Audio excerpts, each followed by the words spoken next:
Good morning, everyone. Bonjour tout le monde. Sabah al-khair. Thank you for participating to our webinar today in collaboration with the Academic Hive. So together with Academic Hive, we would like to introduce ourselves. So myself, I'm Nadine Skander, customer consultant at Elsevier, Africa. I would also like to introduce a bit about Academic Hive, which is a global community of conscious leaders, CEOs, and entrepreneurs who are collaborating on creating a better world, which is based around authentic community, global inclusion, and meaningful purpose.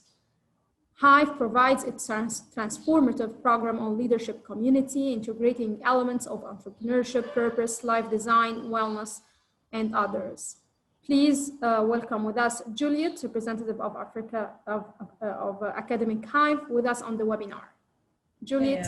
Yeah. Thank you, Nadine. Yeah, my name is Juliet Ian. I'm the co-founder of Academic Hive, like Nadine has rightly said.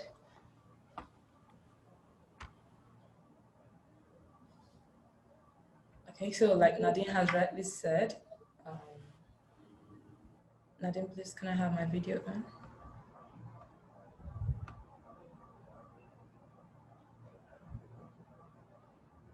Okay, so like Nadine has rightly said, my name is Juliet Inyang from Academic Hive. I'm the co-founder, and Academic Hive is an online community of researchers and scholars all over from Africa. And we are actually committed to the development and the capacity building of early career scholars and researchers from Africa.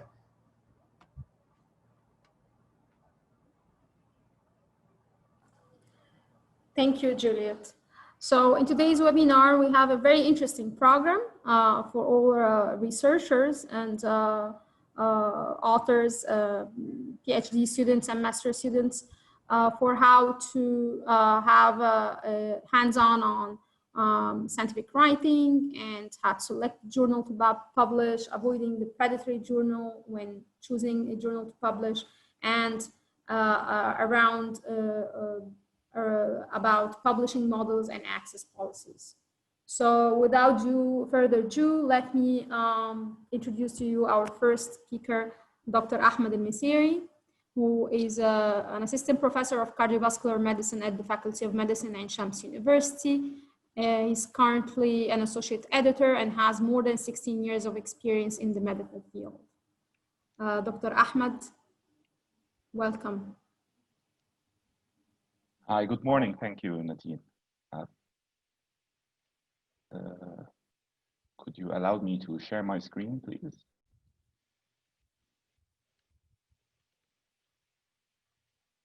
Okay.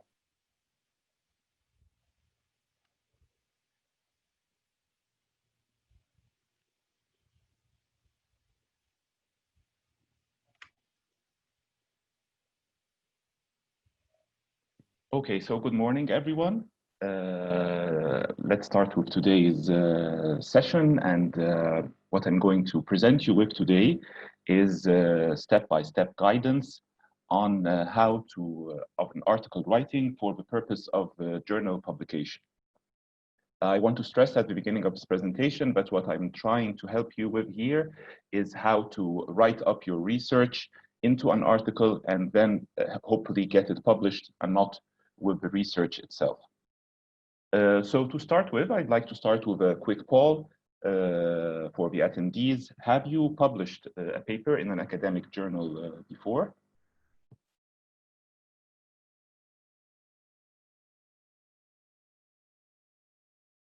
We'll give you a minute or two to respond.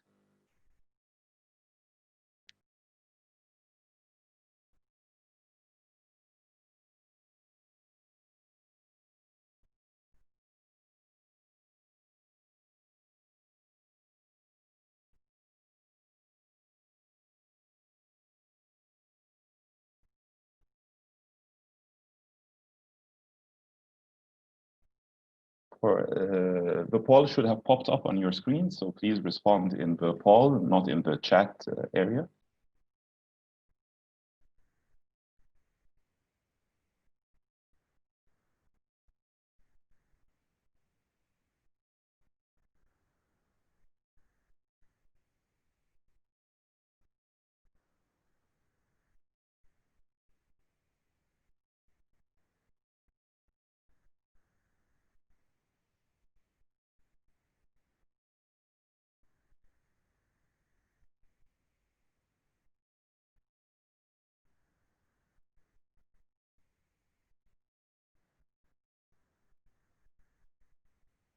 Okay.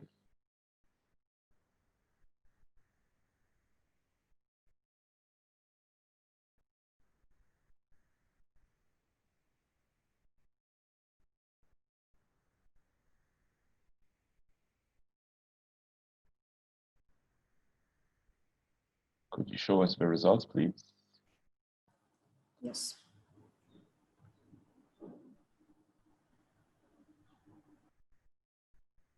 Okay, so today we have a nearly 50-50 audience of the people who had previously published. Okay, so let's start. So our agenda today is the first we'll give an overview about scientific, technical, and medical publishing. Then we'll talk about why and what should we publish. We'll give some hints about how to choose your journal, then how to plan your article.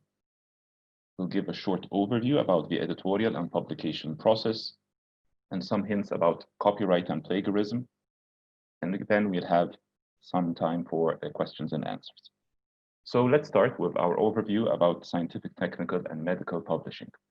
So where does scholarly publishing stand today? Today, we have over 2,000 publishers.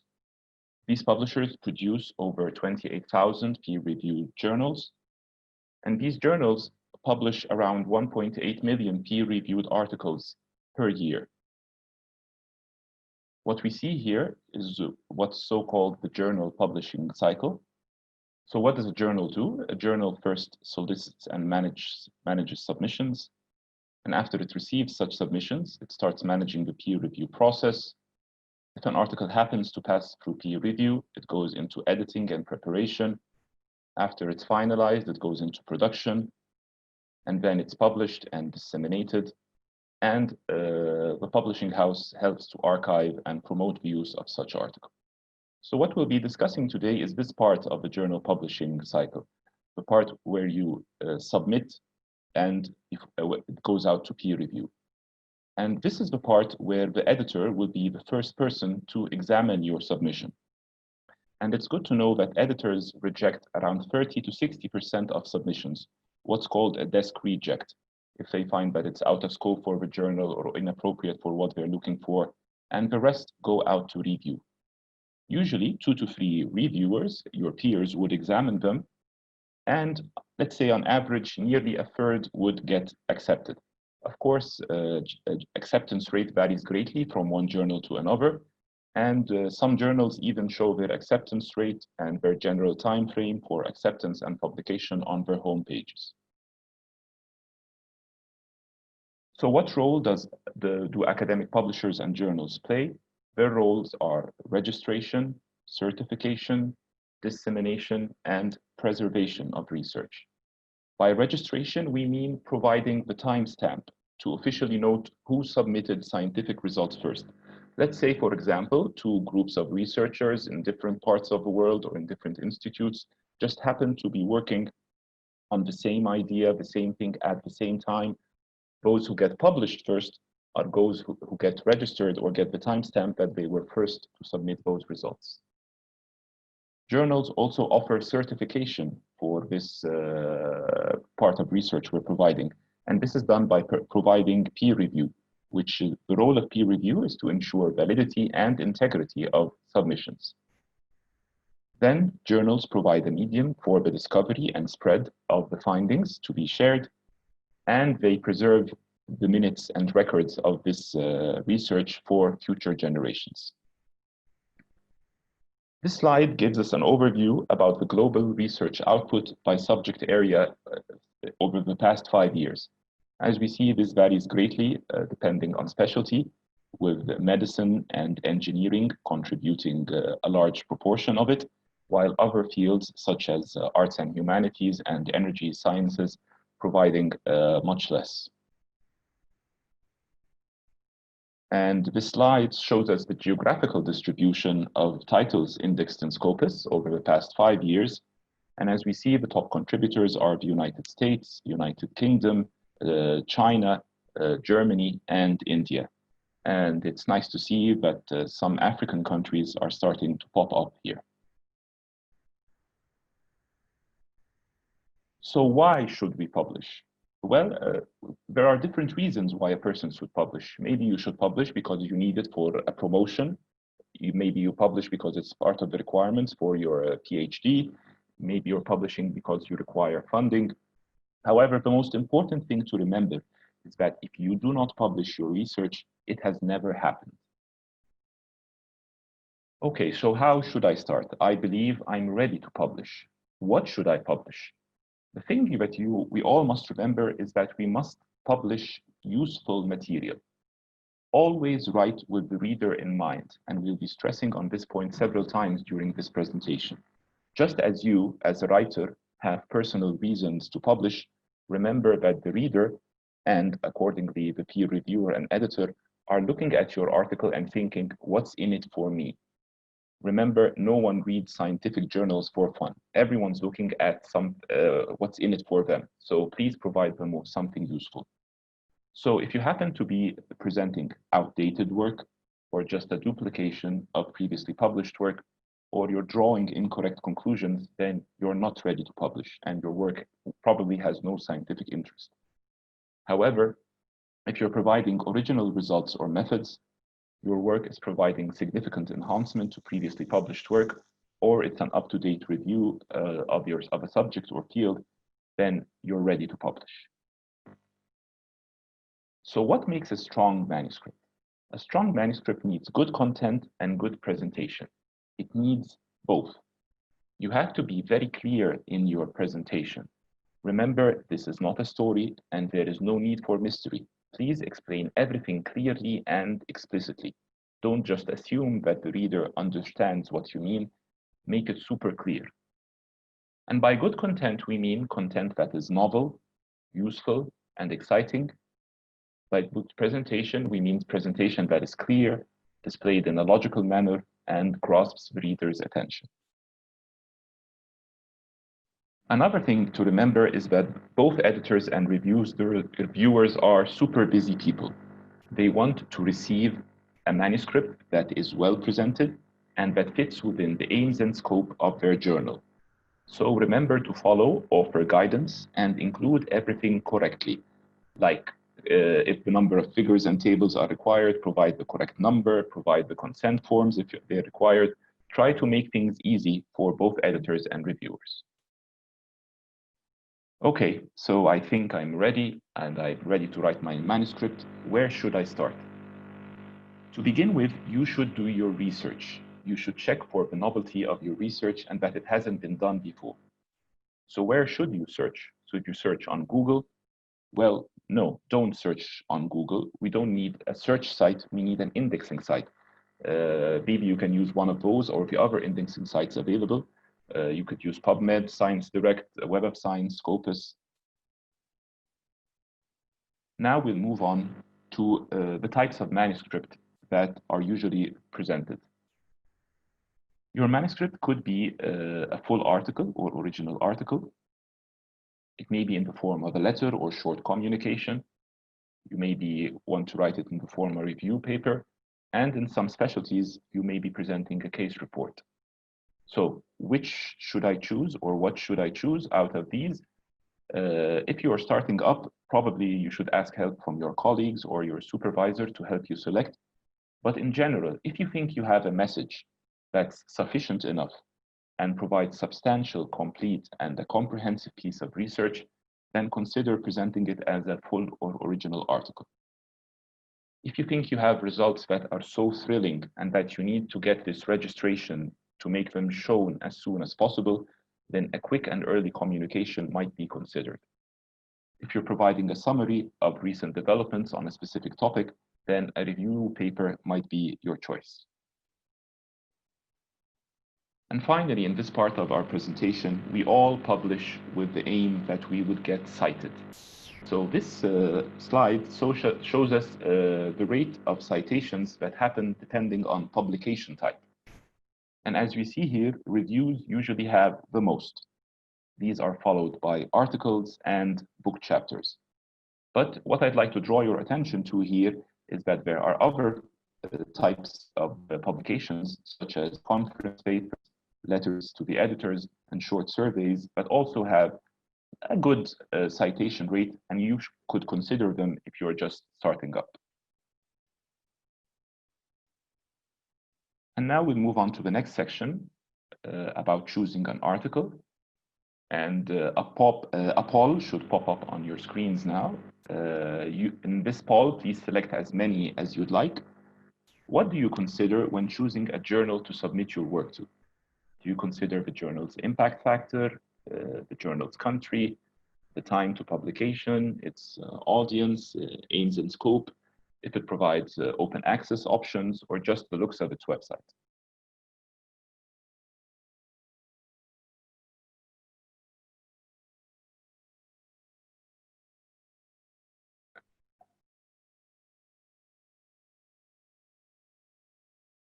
We'll give you a minute or two to respond. Please select as many as you'd like.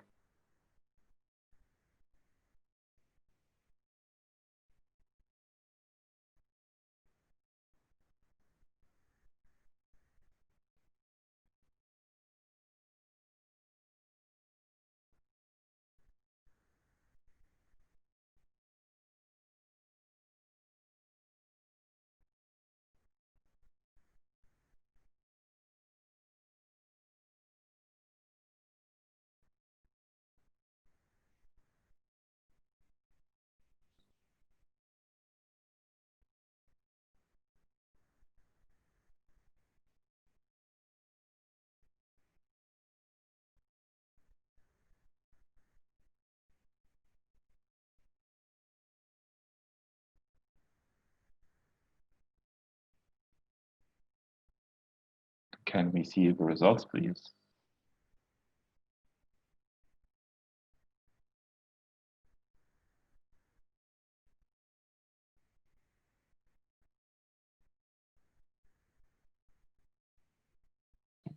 Okay, so most of the participants today think that nearly 90% think the impact factor of a journal is the thing that they consider for selecting the journal, and 50% look at the time to publication and the aims and scope.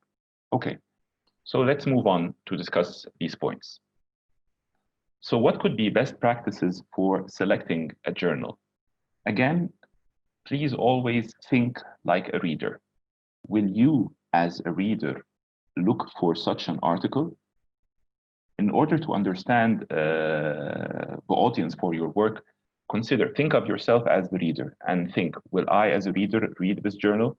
If I want to know if this journal I'm selecting is relevant, I should go back and, let's say, check the past 2 or 3 issues of this journal and look if there are articles that have been published recently that are relevant to my work.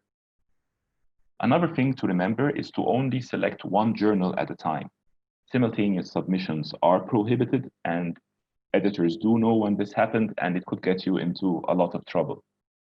And another thing to do to help you with selecting a journal is to check your references, because articles in your reference list will usually lead you directly to the right journals to select. So the first thing to do is to shortlist a handful of candidate journals and start investigating them. And by investigating them, I mean look at the aims and scope, the types of article accepted, because let's say maybe you want to present a case report and this particular journal just happens not to accept case reports. Maybe you're providing a review article and this journal doesn't accept it. So check for the types of articles before choosing this journal. Look at the journal's readership and check that the journal is peer reviewed to the right level. And by being peer reviewed to the right level, I'm suggesting don't select something that's as tough as Nature, which has like a 99% chance of rejection, and don't choose a journal that would accept 99% of manuscripts submitted. Check for the current hot topics in this journal and look at how fast does the journal make a decision. So in order to know that, some journals do put this information, just a few put this information on their homepages, but if this information is not available, you can find a couple of articles, 3 or 4 articles that have been previously published in this journal, and look at the very end of this articles. You would usually find a section before the references that looks like this: received, accepted, published. So this particular snip is from one of my personal articles. And as you see, this article was submitted in December of 2019. It got accepted in June of 2020 and was published in July. So as you see, this particular journal has a long time to acceptance, around 7 months, but the time to publication is quite short, 2 weeks. Sometimes the time to acceptance is shorter and the time to publication is longer. But if you check 2 or 3 articles from the journal you're considering, and this should be helpful to you. Again, look at the author guidelines, look if open access is required, and the journal metrics, which most of you consider to be important. So what are these metrics or bibliometric indicators? These metrics usually give general guidance, but however, they should not be the sole reason for you to choose a journal. Of the famous metrics are the impact factor and Elsevier's site score, and these indicate how many times the more recent papers in a journal were cited on average in a given year. Other metrics out there are the H-index, the Sciamago journal rank, and the SNP. And we'll give just some more detail about the impact factor and site score. So the impact factor is a measure of the frequency with which the average article in a journal had been cited in a particular year. It is used to measure the importance or rank of a journal by calculating the times its articles are cited over a 2-year period. So we'll give you a hint about how it's calculated, and if you find what I say in the next 2 minutes confusing, just forget it, but it's just to give you an idea about how it works. So they take the number of times, if you want to know the impact factor of the year 2019, we would look at the number of times articles published in the year 2017 and 2018 were cited by index journals during 2019. And then this number would be divided by the total number of citable items published in 2017 and 2018. And as you see today, as we're in October of 2020, we have the impact factor of 2019 because the year has to have ended in order to calculate the impact score. There's no impact score for 2020 until 2020 has elapsed. Elsevier's site score is similar to the impact factor. However, it looks at the past 4 years instead of looking at the past 2 years. So the site score is based on the number of citations to documents, whether they're articles, reviews, conference papers, book chapters, and data papers by a journal over 4 years, divided by the same number of the documents types indexed in Scopus published over the past 4 years. So 4 years for site score and 2 years for the impact factor. And another useful tool that uses artificial intelligence is Elsevier's Journal Finder tool, which you can find by going to this website.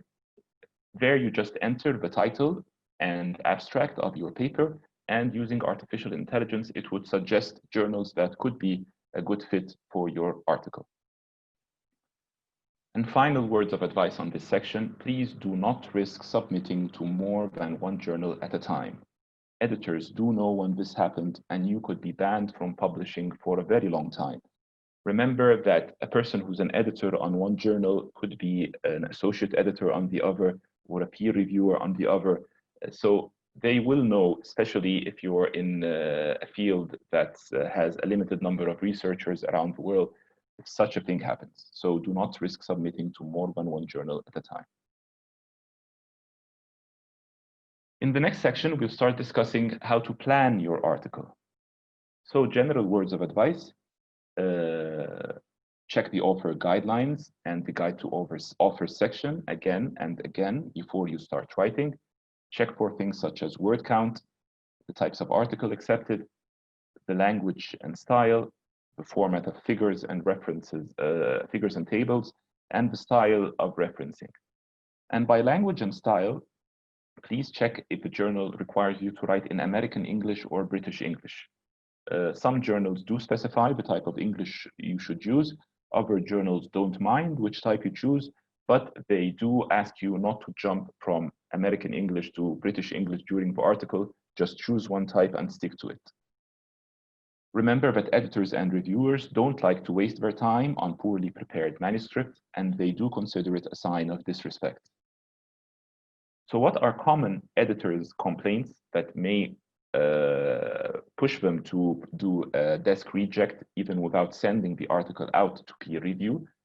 The first thing is applying out of scope to the journal, a poor standard of English language use, not suggesting reviewers if this is required by the journal, or suggesting inappropriate ones that may have conflicts of interest.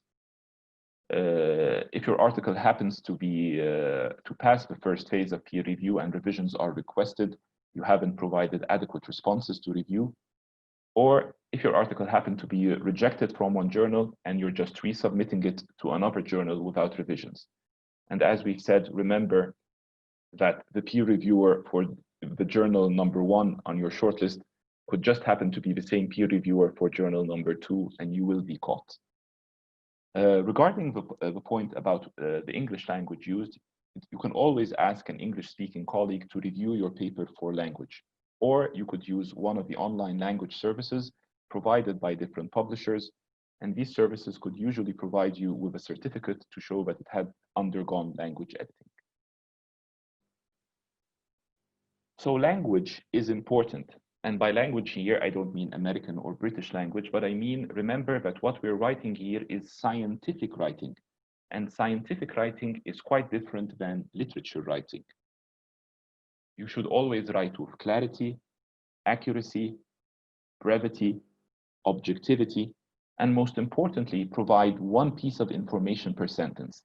If you read your sentence and there's more than one piece of information in it, please split it into 2 sentences and have just one piece of the information. Just to remember, in order to get all of these, the thing to remember is just have short sentences. Short sentences is key in scientific writing. Avoid common errors that we could fall into, such as errors in sentence construction, using incorrect verb tenses, inaccurate grammar use, or as we've said, the inconsistent use of English going from British to American English throughout the paper. Construction, using incorrect verb tenses, inaccurate grammar use. So the second part, and now we'll move on to article authorship. So who is allowed to be an author? An author should be a person who had provided substantial contribution to the manuscript, has drafted or revised the manuscript, given approval to the final version, and agrees to be accountable for what's written. All of these conditions must be met, all of them. If a person happens not to meet these 4 conditions, then they fall on what's known as acknowledged individual and not an author. Good principles to remember in article authorship. The first author is usually the person who conducts most of the work and puts the paper together and submits it. The corresponding author would be either the first author or the senior author. And importantly, we should avoid both ghost authorship and gift authorship. Ghost authorship is when a person should have been included in this article, but was not. And this could happen by intent, unfortunately, or it could just happen by mistake. Let's say, for example, a researcher was working with you on this research and it's been going on for a couple of years, but they just happened to have left for another job, maybe a year ago, and you just forgot to include them. And by gift authorship, we mean a person who should not have been included, but was. So what's the typical structure of a research article? Typically, an article would have a title, an abstract, keywords. Then we'd have the main text of the article, which we can remember by the mnemonic IMRAD, introduction, methods, results, and discussion. Then we'd go on to the conclusions, the acknowledgement section, the references, and supplementary data if required. The title, abstract, and keywords are what make your article easy for indexing and searching. Therefore, they should be informative, attractive, and effective. When it comes to the main text, please use journal space wisely. It is not infinite. Remember that the reader's time is limited as possible. And generally always follow the guide for authors for your specific target journal. So what's the process of writing or building an article? We suggest that you think about writing your article as if you're building a wall. And to build a wall, we have to start at the bottom. And that's why you should start your article by the figures and tables, which you will draw from your data. After you've done these, you can go on to write your methods, results, and discussion. And then you can draw your conclusions and introduction. And the final thing to write is the title and abstract. We'll go into details on all of those shortly. But before we begin, I want to ask you the last poll of my presentation, which is, in your opinion, what is the most important part of a research paper? Is it the abstract, the introduction, the methods, the results, the discussion, or the references section? Please respond in the poll section, and we'll give you a couple of minutes to respond.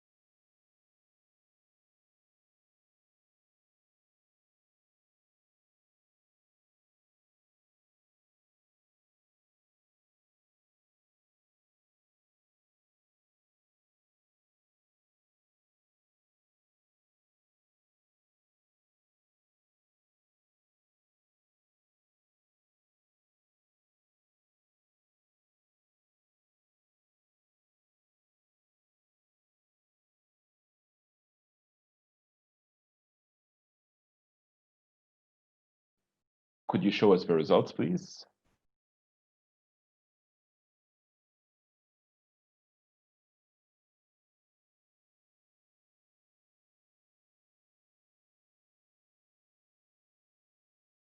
So 45% of participants today consider the abstract section the most important. This is what got the majority of votes, followed by the results section. So let's see what will happen now. Okay, so let's take these items one by one. The title, a good title should contain the fewest words possible that adequately describe the content of a paper. Fewest words, adequate description. You should identify the main issue you're presenting and make the title attract the reader's attention. Always remember to think like a reader. These are your target audience who might cite your work, which is what we're aiming at. Make the title as short as possible. Make it accurate, specific, complete, and avoid rare abbreviations in the title. What about keywords? These are the electronic words that will determine whether your article will be found or not by indexing services. Consider them as labels for your manuscript. As we said, these are used by the indexing and abstracting services. You should avoid being too general or too narrow. Too general is like just saying the word disease, drug. This is being too general. To help you select your keyword, you could look at the keywords of articles relevant to your manuscript and see if they fit. And you could also try out your keywords in a search engine. What about the abstract? The abstract tells your readers what you did and your important findings. Consider it as an advertisement for your paper. It should summarize the problem, the methods, results, and conclusions in a single paragraph. Make it interesting and understandable, make it accurate and specific, and keep it as brief as possible. This is what makes the reader decide if they'll read the rest of your article. Moving on to the introduction section, it provides a brief context to the readers and puts your research into perspective. It should answer the following questions. What is the problem? What are existing solutions? What are the main limitations? And what are you trying to achieve here? Never reuse an introduction from a previous paper. Be brief. Make sure to cite references and avoid using the so-called self-gloating terms of novel, first time, first ever. The method section should describe how your problem was studied. This should provide detailed information so that if a reader reads your methods, they should be able to repeat your work and possibly reach the same results. Details of previously published procedures can be omitted, but in general, we should provide a general summary with reference to. You should identify vendor names and addresses for equipment, chemicals, and materials used. Write the methods in the past tense. Avoid any comments or discussion. It's not their place here. And be sure that experiments on humans or animals have followed applicable ethics standards. In the results section, you should highlight the main findings, not all findings. Include only data of primary importance from experiments in your methods. Be sure to feature unexpected findings and those that differ from previous studies. Use of subheadings in results is important to keep results of the same type together. Make it clear and easy to understand. Provide sufficient statistical analysis and include illustrations and figures.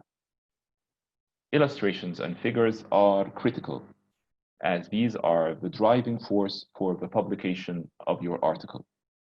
Figures and tables are the most efficient way to display data. Make sure that the captions and legends are detailed to make your tables and figures self-explanatory. Figures and tables should be able to do the work of words. The less writing you do, the less reading the reader will do, and this will provide a better delivered message. And now we move on to the discussion section. And in response to our last poll, the discussion section is the most important section of an article. The discussion is where you are selling your data. Many manuscripts are rejected just for having a weak discussion. So while the abstract might be important for the reader, the discussion is the most important part for you as a scientific writer, and it's one of the most important parts the peer reviewers and editors are looking at. A discussion should provide an interpretation of your results, answering the question, what do my results mean? You should check for the following in your discussion. Do results relate to the original objectives mentioned in the introduction? And this is a quite important part, because sometimes when the research has been going on for quite a long time, sometimes the results might drive us in a different direction than what we were planning, and we might lose track. So it's always important to stop and check ourselves and go back to the research question we proposed in our introduction and make sure we're answering that research question and not answering a totally different question. Provide interpretation for each of your presented results in the discussion section. Compare your results with those published by other investigations and explain why there might be a difference or agreement. This is the place to mention any limitations of your work, and think and consider, do the result discussions logically lead to the conclusion. Things not to do: do not make statements that go beyond what your results can support, and do not introduce non-specific expressions or terms, ideas that have not been already mentioned in your paper. In the conclusion section, make sure to present clear, global, and specific conclusions. Indicate uses and extensions if appropriate. Suggest future experiments and indicate if they are underway. Things not to do in the conclusion: do not summarize the paper. This is the job of the abstract. And do not provide judgment on the impact of your paper. It's the other's job to judge you and not you to judge yourself. For references, always follow the style given in the guide for authors. Do not use too many references. And of course, it goes without saying, use one of the reference management software tools available out there. This would help you easily style your references according to the journal you're targeting. And if it happens that your article is rejected from journal number 1 and you will go to journal number 2 that has a different reference style, it will be fixed by a click of a button.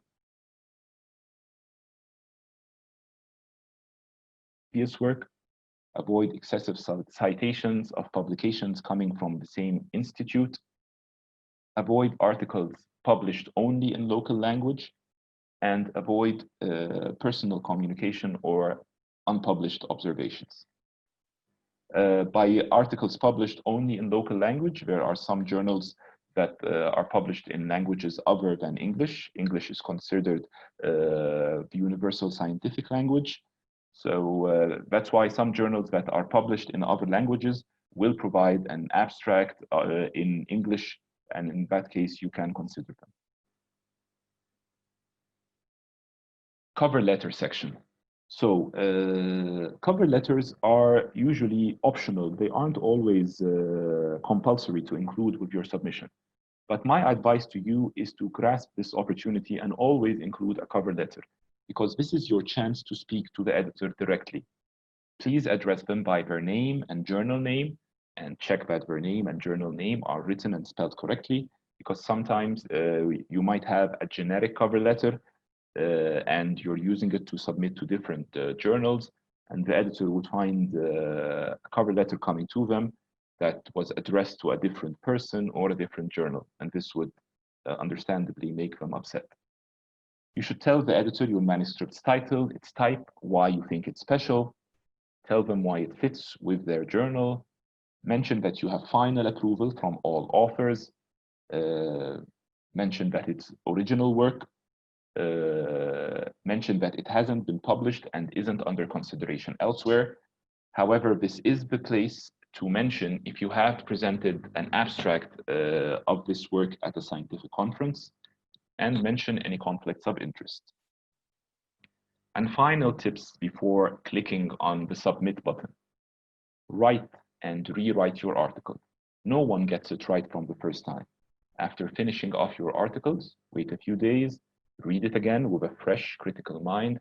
You could ask your colleagues and supervisors to review, ask them to be super critical, and accept your criticism with an open mind, making appropriate changes to their comments.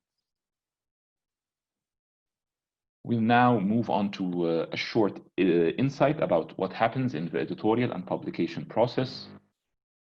So your article passed through the editor and is going out to peer review, and this is what most of us think about our peer reviewers. We see our peer reviewers as our enemies, people who are fighting us with all the weapons out there in order that we don't get our paper accepted. However, these are your peers, these are your colleagues. They are actually trying to help make this manuscript better and making it suitable for publication if it's worthy of so. So what does peer review do? Peer review helps determine the quality, validity, significance, and originality of your work. And as we've said, it helps to improve the quality of paper. Publishers themselves are outside of the academic process, and thus they are not prone to prejudice. The role of publishers here is to facilitate the review process by investing in online review systems and providing tools that help editors and reviewers. So what outcome can we expect out of peer review? Accepted, a rare outcome from first time, but if this happens, it's time to celebrate. A dreaded outcome is rejected. And if you get this outcome, please just be upset for 5 minutes. Close the doors of the room, shout at the screen for 5 minutes, but just 5 minutes. Do not despair. The probability of rejection is in the range of 40 to 90%. The most important thing here is to try to understand why you got rejected. You have to be self-critical, and you have to consider the reviewer's advice and comments. Revise your manuscript, begin again as if you're writing from scratch, and go on to submit to the next journal on your shortlist.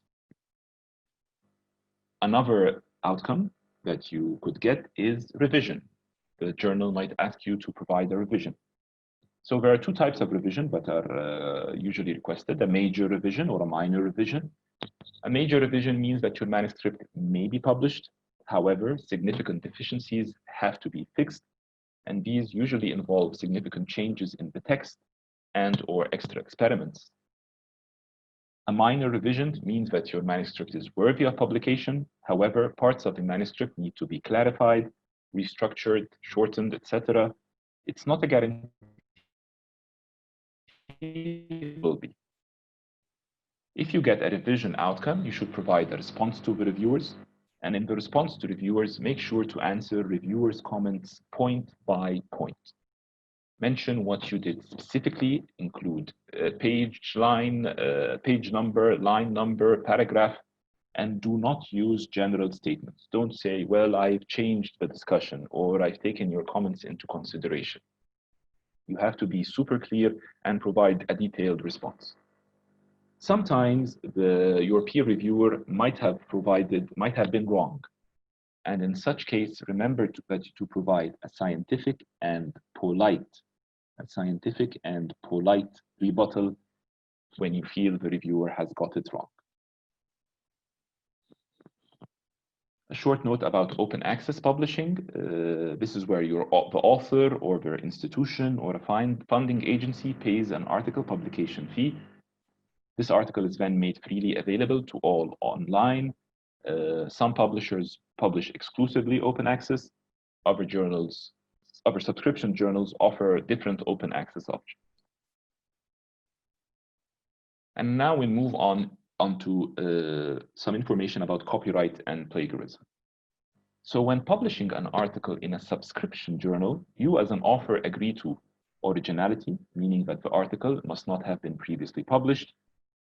You have obtained all necessary permissions, obtained any necessary privacy waivers, complied with research standards, complied with publisher and journal ethics, complied with conflict of interest policies, complied with publisher policies on the use of patient images and the personal information, and that you have agreement of all the co-authors. What rights do you as an author retain? The rights retained by the author differ depending on if you are publishing in an open access or a subscription journal. Publishing agreements differ by publisher. The rights retained usually address academic usage right. Some user licenses allow for commercial reuse, others do not. The user license term will cover how the article may be copied, reproduced, and distributed.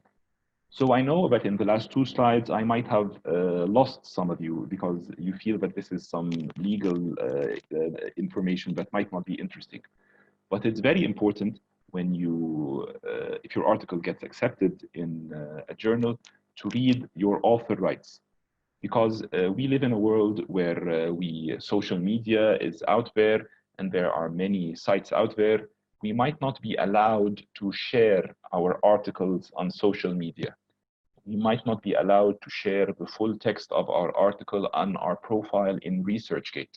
So in order to check that you don't fall into any legal problems, check if you are allowed to provide full text sharing or not in your author rights. And finally, two slides on plagiarism. What is plagiarism? Plagiarism is the appropriation of another person's ideas, processes, results, or words without giving them appropriate credit, including those obtained through confidential review of others' research proposals and manuscript. In order to avoid plagiarism, correct citation is key. Crediting the work of others, including your own work and your advisor's work by citation is important. This helps place your own work in context. This helps acknowledge the findings of others on which you have built your research and maintains the credibility and accuracy of the scientific research. Do not forget to cite your own previous work if it's been published elsewhere in order to avoid self-plagiarism. That's all for me. I don't know if we have time to answer some questions. Thank you very much, Dr. Ahmed, for this pedagogic and very informative session. Just a few questions, maybe we take one or two. If the manuscript rejected from the editor, can it be resubmitted to the same journal after corrections and adjustments?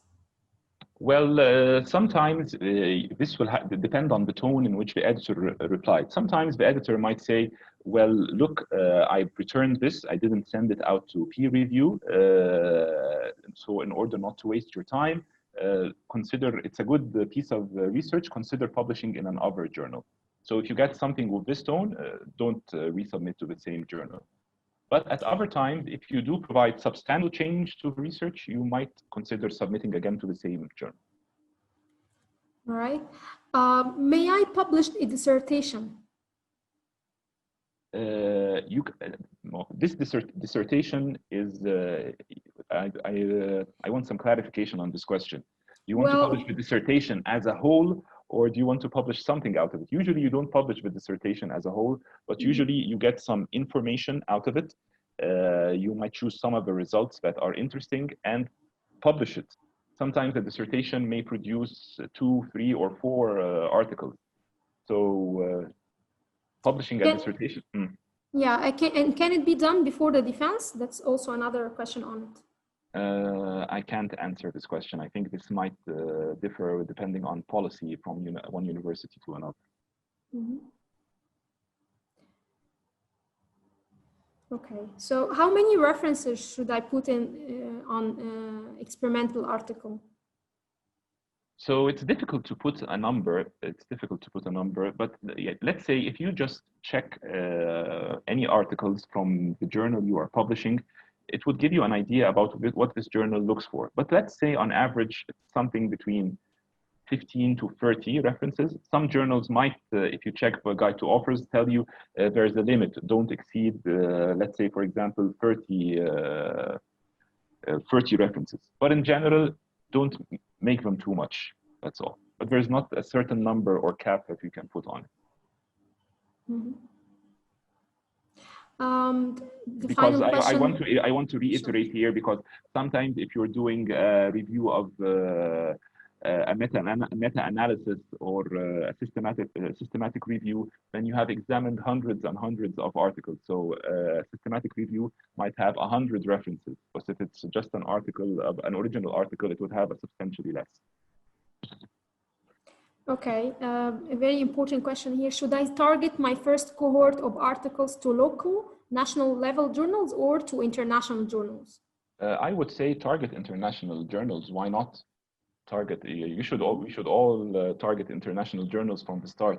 If you have good science, if you have good results, they will be published anywhere.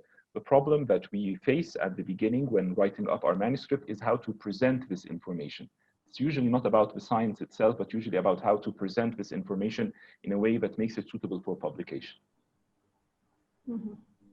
And the last question, maybe, please, the introduction also supposed to provide solution for a research not yet done?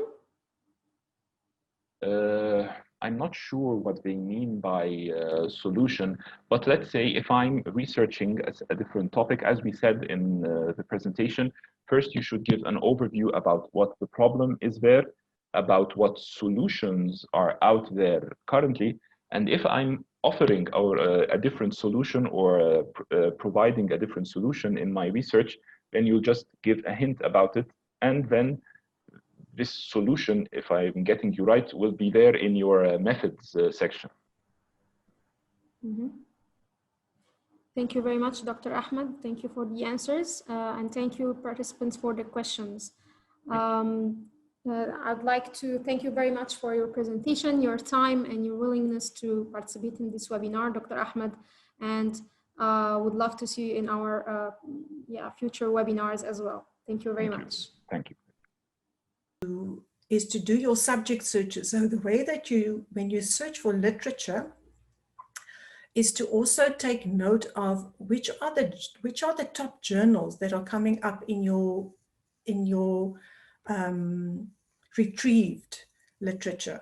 So if you do a search on, say, COVID-19, in Scopus, for example, there is an option to analyze your search results, and it gives you a list of the top journals within that field.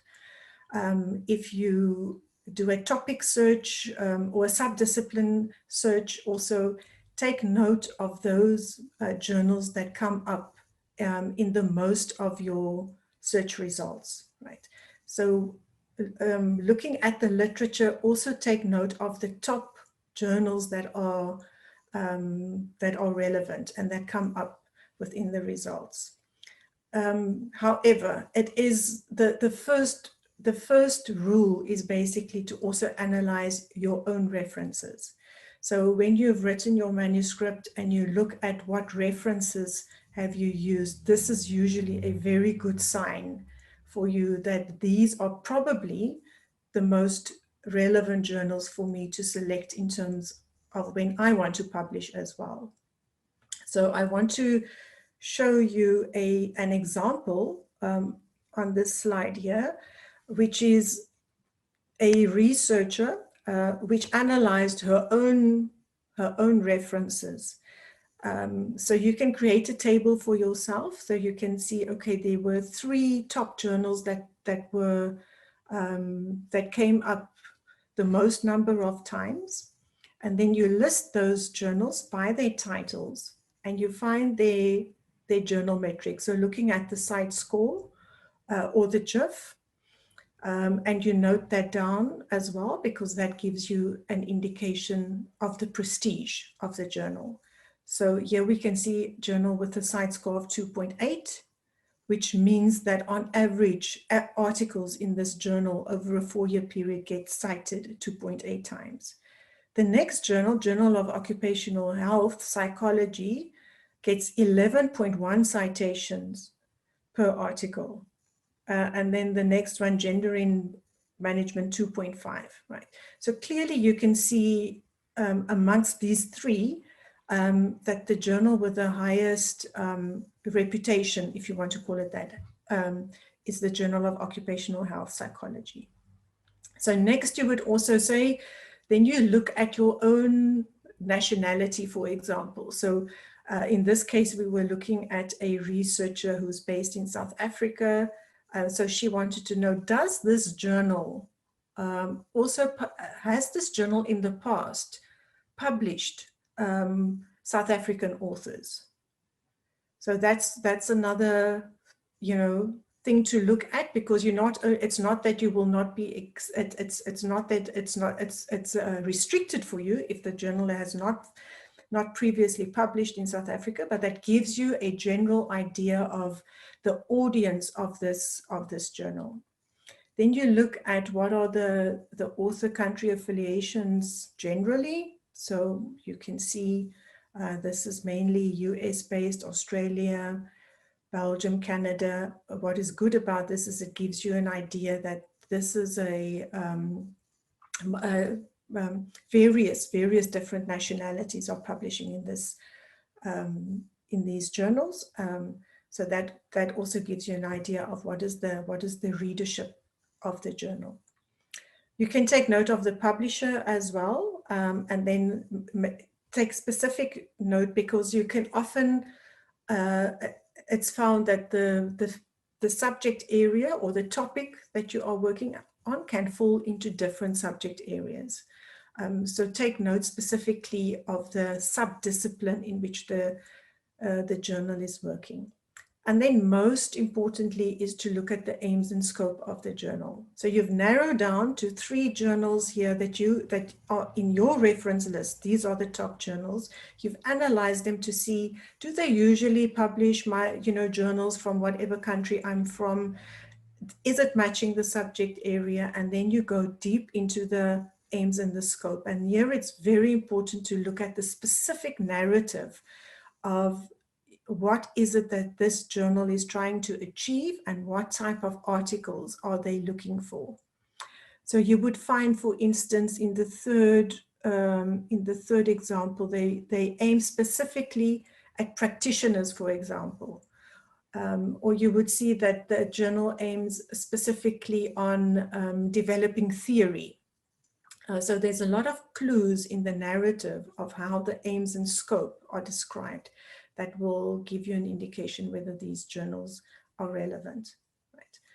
So if you're working in a specific topic, obviously you're not going to have to do this every time. If you do this kind of detailed analysis, you get to know your journals very well, and you only have to do this once or twice, and then you have an idea of, right, so I've narrowed down, these are the journals that are most likely to accept my manuscript. This is extremely time saving, because the most rejections come from aims and scope that are not right. The scope of the manuscript does not fit the journal. So if you can save time here, it is really going to benefit your overall publication strategy. Right. So then you also need to very critically look at, I've already mentioned the aims and scope, but the type of manuscript, right? So there are different, it can be a research article, a review article, it can be a short format. So if you have very exciting results that you want to share very quickly, you can use one of the short formats. So you have to take note on the journal webpage, what formats are available, and select the right format, or even just take note of what the formats are, because many journals, for example, don't accept short formats, or they don't accept review articles, etc. We've talked about the prestige. So you take note of the site score, the journal impact factor, or any other of the others, usually the H index that is used. Okay. Discoverability should also be considered, and discoverability is how widely read is the journal, and is the journal indexed, right? So is it available within international indexes like Scopus, like Web of Science, for example, in the directory of open access journals? You know, will it be easy for other researchers to get to read my article? Rejection rate should also be taken. This is usually published on the journal website. So usually you would say a journal would have a rejection rate of it's usually quite high. If you're aiming, the higher the site score, the higher the impact factor of the journal, the higher the rejection rate usually is. So just also to prepare yourself and to understand and be realistic about the acceptance of your manuscript. And then the duration, that's very important, because you have to also prepare yourself for what is the time that it takes for you to get feedback from the journal, and that could be considerable. So I'll share with you some of the more general information there. And I've already mentioned also, so you need to consider the intended audience and the geographic reach. So, and this is why in the example, when you analyze your journals, you look at who are the authors, and the Scopus and Web of Science citation indexes also give you information about who cited the journal, the articles within those journals. So you can, from that, you can see what is the geographic reach of that journal. Right, so just looking here at the submission to acceptance duration. So on a very broad average, you will hear within 4 months in terms of to get feedback from the peer review. Whether it has been immediately, rejection is usually within 4 to 6 weeks after submission. And the publication schedule is important. So you need to also, if this information is not provided upfront by the journal, you can look in the journal to look at how many issues do they publish. Do they publish continuously, or do they have specific number of issues per year? So the peer review process is unfortunately a long process. So you can imagine, from the editor making the first decision, then finding the right reviewers, and then getting your feedback from the reviewers. That obviously takes long. And in some journals it takes longer than others. Some journals do offer fast track options, but those would be on the short, the brief, and the rapid communications usually. If a journal covers those publication types, that could often be a fast tracking. Otherwise, in the journal, watch out for the received, the accepted, and the published date, because that could also give you an idea of what the duration is that you should be keeping in mind. Right. So also how to publish. These days, you can make a decision, do you want to, or often there's a funder requirement, open access, for example, preprint servers are available. Preprint servers do not go through peer review. There are different types of them, but that is an option. You can also, as I mentioned, only publish your data, your methods, or your software. So open access, how that works is then there's a fee that is payable by the author or the institution or the funder. So they cover the publication costs. The author has to cover the publication costs upfront. This can range between $150 to more than $6,000. So that really depends on what is the quality of the journal. But this is one of the decisions to make also in terms of how to publish. So you can publish in a subscription journal where the cost of the journal is basically covered by the university or the university library that is subscribing to the journal. Open access, the author or the institution or the funder is responsible for that cost upfront. These are some of the examples of other types where you publish your methods, your data, or only your software. So these are examples within the suite of Elsevier journals that you can look out for.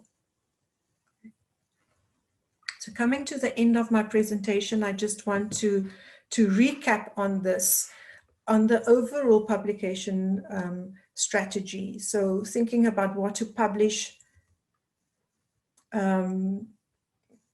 Oh, I've got my order wrong here. Let me just open all of them. So what to publish here is to thinking about, what is hot topic? What are the growing fields? Being up to date, linking to the phenomena that you see at the moment, like the pandemic, like sustainable development goals, that can really optimize and enhance your publication. Looking at when to publish, really knowing when your research is ready, that you have original results, setting targets, considering the duration of your publication process, very important. How to publish is about looking at the different publication models. Like I just mentioned, open access is available. Other publication formats are also available. Optimizing your profile is about making sure that you have a unique user ID or researcher ID or author ID actually. Making sure you have a unique one. ORCID provides a unique author ID.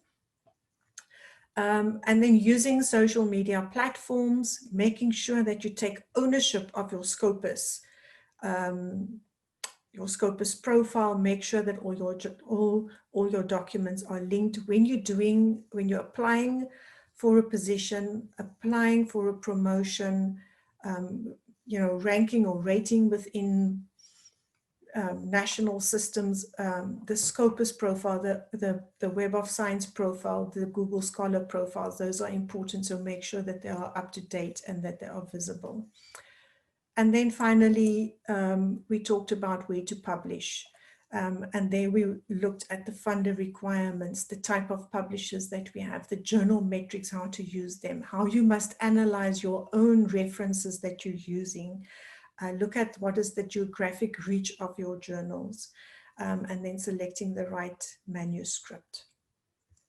So I hope this has been useful. I'm not sure if we are taking questions now, or are we moving into the next presentation where I'll talk to you a bit more about predatory journals. Yeah, thank you very much, Lucia, for the first part of your presentation. Very informative, very helpful. I hope the participants could follow up and benefit from this wonderful presentation. So I think we have two questions to address. I submitted a manuscript for consideration since August 1st and still with the editor. How long should we normally allow our manuscript stay with the editor before making inquiry?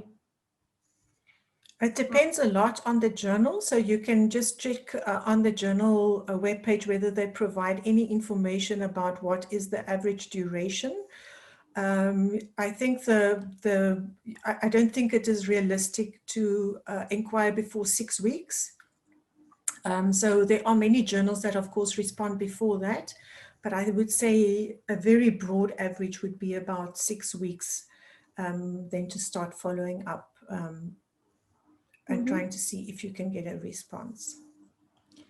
All right. What is continuous publication online? So journals usually have 2 ways of publication. So they wait until, so if it's a journal that is published, if they are publishing, say, 4 issues per year, and each issue has like 8 articles. So they would wait until they have enough publications to publish an issue. So they would have to wait until they've got 8 publications ready, and then they would publish the issue. But more and more in online publication, articles are published as they are received. So there are no specific number of publications within an issue, and sometimes not even issues at all.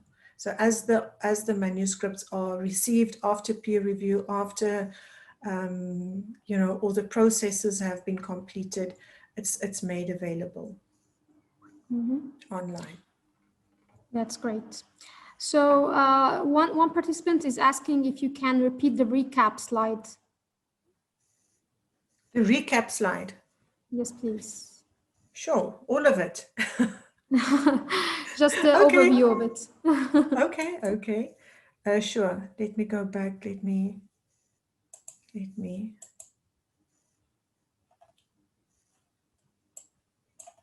go back and find my overview slide right there.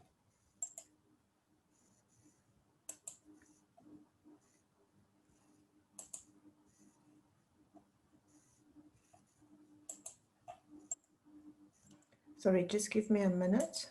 Sure. Okay. Do you see the slide now? Yes. Okay. So the recap was basically to look at the whole, all the components of a publication strategy. So we look at what to publish. And when we think about what to publish, it's about being aware of the hot topics, of the growing fields, of being up to date in your field. So setting up alerts, if you're using Scopus, for example, set up alerts so that you are informed about what's new and happening within your field. Also linking to any phenomena that is existing, as for instance, the pandemic, linking your research to sustainable development goals. All of these can be good strategies to enhance your publications. And then thinking about when to publish, it's important to know when you are ready. So are you sure that there's no duplication? Do you know where there are gaps in the research? Do you have original results? And then about setting targets and scheduling them for your publications. So a number of first author publications, or where you are the co-author, also thinking about conference proceedings, but actually trying to set dates to them. So by the end of the year, I want to have 3 publications, for example, 1 first author, 1 as a co-author, and one conference paper. Then looking at how to publish, this is where you consider the types of publication models. It could be publishing with a classic way, which is the subscription-based, or it could be open access if you want your article to be open to anybody, freely available, not only to researchers that have access to subscription journals. You can upfront pay the article fees, or the publication fees. So open access is one of the ways.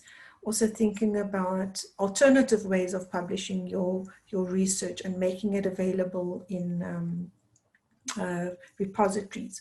Publishing your data, also thinking about co-authoring international co-authorship, for example, is a good strategy to enhance the visibility of your research. So how to publish is one of the important components. And then optimizing your profile, making sure that you register for a unique author ID through the ORCID system, so that your research is always so that it's easier for any system to link publications to your profile, and that if your name is very similar to another author, for example, that publications are not accidentally linked to a wrong profile or not linked at all. So that's important. And then using the profiling systems that are available. So the Scopus profile, the Web of Science researcher profile, Mendeley. There's also ResearchGate, academia.com, Google Scholar. All of these offer author profiles. And using social media is very powerful also to promote your work. I didn't mention that previously, but using different social media is also important, because the groups of researchers that use the different platforms are also different. So Facebook are usually older researchers, and then Instagram are younger researchers, and then Twitter is sort of in the middle. So, you know, try to cover the different social media, or what would be the most relevant in terms of your research. And then the whole presentation, the focus then was on where to publish. And we looked at, you know, what you should be aware of, what are some of the requirements, what are the resources that you need to know about, where to find journal metrics, things that you need to analyze, specifically your own references, and then things to assess carefully, like what is the duration, what is the geographic reach of the journal, focusing on the aims and the scope, and the specific narrative that is used to explain what is the audience of this and what is the aim of the journal, right? So I hope that's been a recap for you. That's very good. Thank you very much, Lucia. So I think next we have a kind of a fun game just to break the ice with the participants and give them a little bit break before our next session. It will take just a few minutes. So Juliet, are you on the call? Okay, yeah, I'm on the call. So I think we'll take that in about a minute. I'm just wrapping up the game. Mm-hmm. Yeah. Meanwhile, please be patient for our next sessions. I know I have received a lot of questions on the publishing models and the APCs, the Gold Open Access, subscription model publishing. So please be patient for the last session on this webinar will be dedicated for the publishing models, including subscription model, open access model, and subsidized models. So please be patient for our next sessions as well. Also, we'll be tackling the very interesting topic of how to avoid predatory journals when you decide to publish your research papers. So this is gonna be our next session just after our game break. So please be patient and stay with us.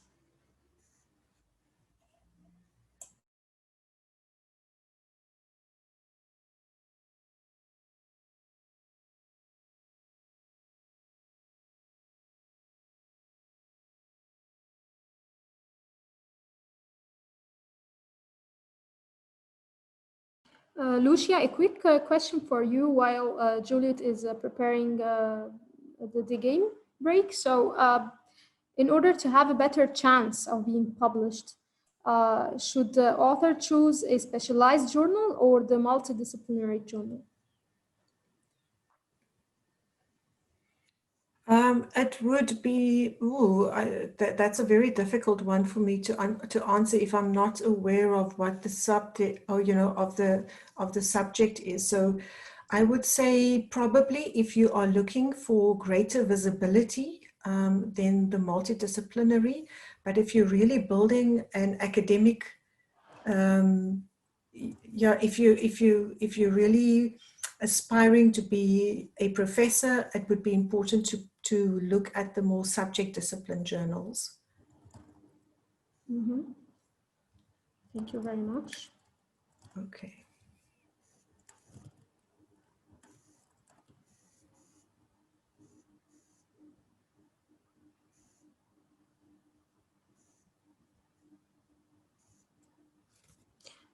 One question here, how to proceed when my paper had gone under review and we responded to editor and reviewers and made the requested modification after waiting for a month, and we get a response afterwards from the editor saying that the manuscript is rejected because he could not reach the reviewers. So how to proceed after that? That's very unfortunate. That's very unfortunate. That's something that could be happening because that's more like a technical or a process problem that has occurred. But that then gives you the opportunity to send your manuscript to a different journal. But the really unfortunate thing of the time that was wasted. But there's nothing really that you can do about that. Yeah, you just have to, just as quickly as possible, submit it to another journal. Mm-hmm. Can I publish the same work which is already published but repeated over time in order to compare the results of 2 years, for example? Well, if it's a comparison where the first work is then part of it, yes. I mean, in that process, you also you are going to reference yourself, so you have to also do that. But it sounds like it will be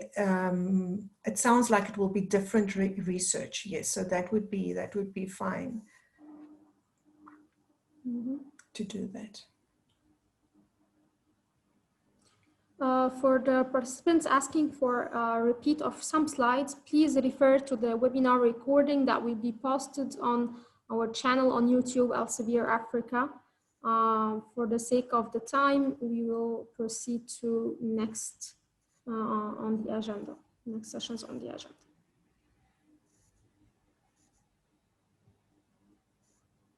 So Juliet, are you ready now? Yeah, so I'm ready now. I hope I can share my slide. Can I share my screen, please? Yes, you can. Okay, so I'm sharing my screen right about now. Okay, yeah, so with that, here we go. Share screen. All right, everyone. My name is Juliet. I'm the co-founder of Academic Hive for African Scholars. And I'm sure we have had a wonderful session so far, and the next session is going to be very interesting as well. So this is just a small break for us to just get acquainted with Elsevier and Academic Hive. All right, so here, it's an icebreaker called Two Truths and a Lie. So you will see 3 sets of statements, and 2 of these statements are truth and 1 is a lie. So you can use the chat box to indicate which of these statements is a lie. All right, so here we go. Which is a lie? The Elsevier workshop, Secrets of Getting Published, is organized by A, Elsevier Africa, B, Academic Hive, C, Bootcamp Hive. So let's see you just have about 10 seconds to indicate the wrong answer. Which is the lie? Okay. Yeah, all right. So the lie is C, Bootcamp Hive. There's actually nothing like Bootcamp Hive. The Elsevier workshop, Secrets of Getting Published, is organized by Elsevier Africa and Academic Hive for African Scholars. Okay, congrats to all who got it. So which is a lie? Scopus is a product of Elsevier. Elsevier is the owner of Google Scholar. Mendeley is a reference manager app by Elsevier. Which of these is a lie?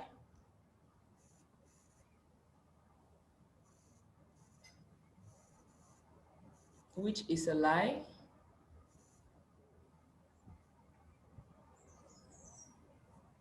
Okay. So here is the lie. Elsevier is the owner of Google Scholar. That is a lie. Elsevier do not own Google Scholar. Elsevier actually has wonderful products like Scopus and Mendeley.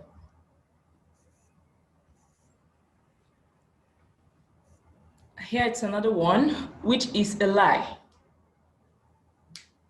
Elsevier Africa team covers English, French, and Arab-speaking countries in Africa in terms of workshops and online trainings. All announcements are made through the Elsevier Africa page on Facebook. B, Elsevier Africa cares for the scientific community in Africa and would like to receive feedback through surveys launched after each webinar. And C, Elsevier do not care about Africans, which is a lie.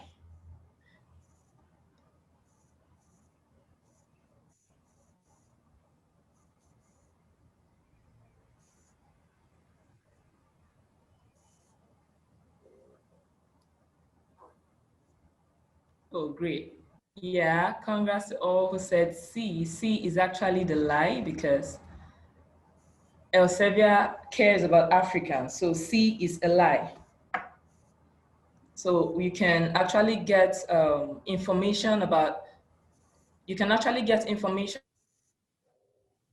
about, about upcoming workshops. And the final question, which is a lie? Academic Hive is an online scientific and research community for early career scholars. Academic Hive has presence on Facebook, LinkedIn, and YouTube. Academic Hive is on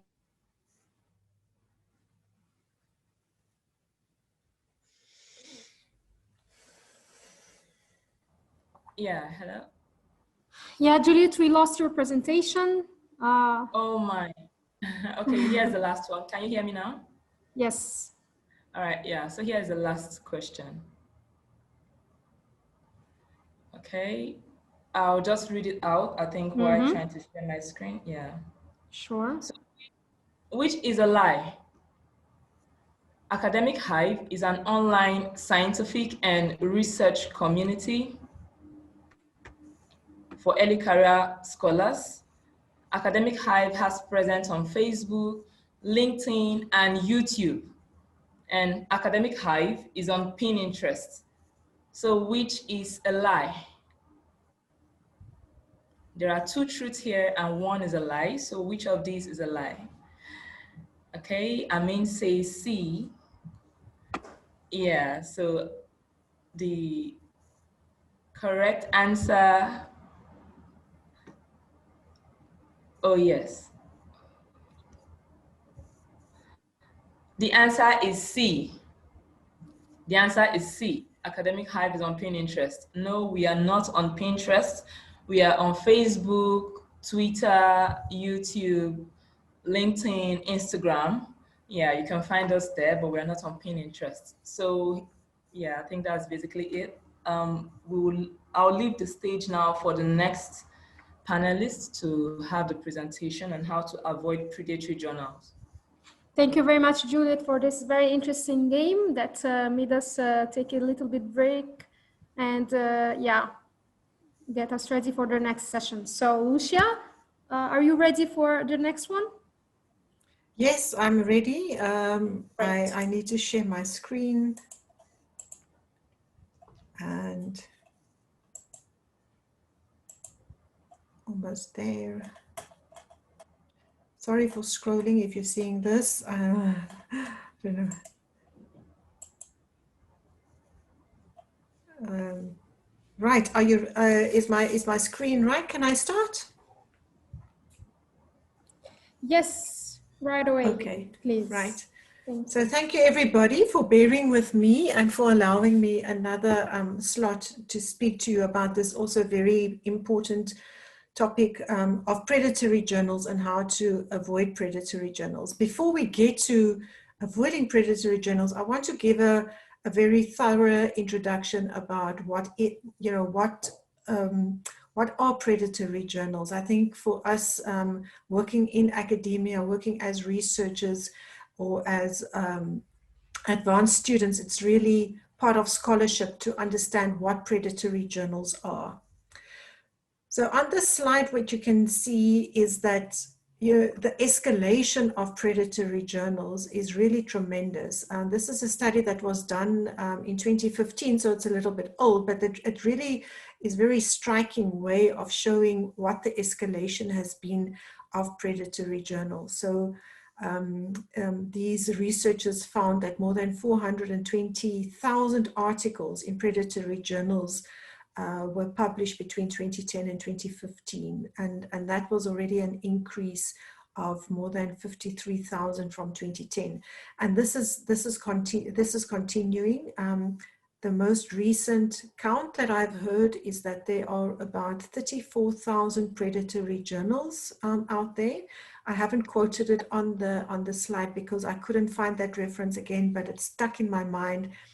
34,000 journals, really a huge number of predatory journals. So where does it come from? What is predatory publishing? What is it exactly? The term itself was coined by Jeffrey Beall, a librarian at the University of Colorado in Denver, and it dates back to 2010. And it was in this time that Beall became the unofficial watchdog of predatory publishing. So he started a website or blog in which he listed publishers and journals which he considered that he picked up were predatory. And this website was closed down then in 2017. It's not very clear exactly, why it was closed down, but the indication basically was that there was so much pressure from the predatory publishers and threatening to the universities and to him personally that he was basically forced to close down his website. The definition that Jeffrey Beall used at that time was that predatory journals are journals that prey on, and he said, often unsuspecting and often young scholars to submit their manuscripts for the sole purpose of making money from these scholars. So unfortunately, what happened is that predatory publishing started basically the same time that open access started. So they saw this opportunity where they can defraud authors by authors paying an article processing charge to publish their manuscripts open access, but they would not provide all the publication functions that really go along with that. So Beall was often then, because it started around the same time, he was often criticized for being opposed to open access. So since 2010, there's a lot of research has gone into to determine exactly what was the merit of Beall's criteria that he used, and then also to come up with a more succinct kind of a definition of what exactly are predatory publishers. So one of the definitions was by Johan Maton, 2017. In his publication, he said he said predatory published journals have the intention to deceive and defraud, and it is very evident that is the sole purpose that they have. Another research group came up with the definitions: journals which accept articles for publication along with authors' fees without performing the promised quality checks for issues such as plagiarism and ethical approval. So the publication functions that usually go along with publishing are not performed, but they take money from the authors. So you can see in all of these definitions, fraud, money comes into it. So what are the red flags that indicate that a journal is predatory? And it's important to note here that not any of these in its own indicates that it is a predatory journal. So these are just red flags. So these are some of the ways that you can recognize them. But in itself, it doesn't mean that the journal is necessarily that it is predatory. So one of the things that is a red flag is false or misleading information. So there's a fake impact factor, incorrect addresses, misrepresentation of the editorial board, false claims of indexing of membership associations. So they would say, for instance, on a website, we belong to COPE, the Committee of Publication Ethics. They would indicate that they do peer review, but at the same time, they would say that they publish very quickly. So everybody who has published knows that the peer review process is very lengthy. It is not possible to publish a under the peer review system if it is promised to be published within a week. So those are some of the red flags. Then others are deviation from best editorial and publication practices. So just unprofessional looking websites, spelling, grammar mistakes, and so on. These are also red flags. Often the predatory publishers are not a first language speaker, so it's often translated or machine translated. And when you recognize something like that, it should be a red flag. There's also lack of transparency, so very little or no information about how editorial decisions are made, what type of fees apply, and how the peer review is organized. You wouldn't see any contact information, details about the article processing charges would not be, upfront and evident. Information about the editors and the members of the editorial boards would be unverifiable. So it would be just a name, for example. It would be difficult to know who is this person that is on the editorial board. Then aggressive sending of spamming emails.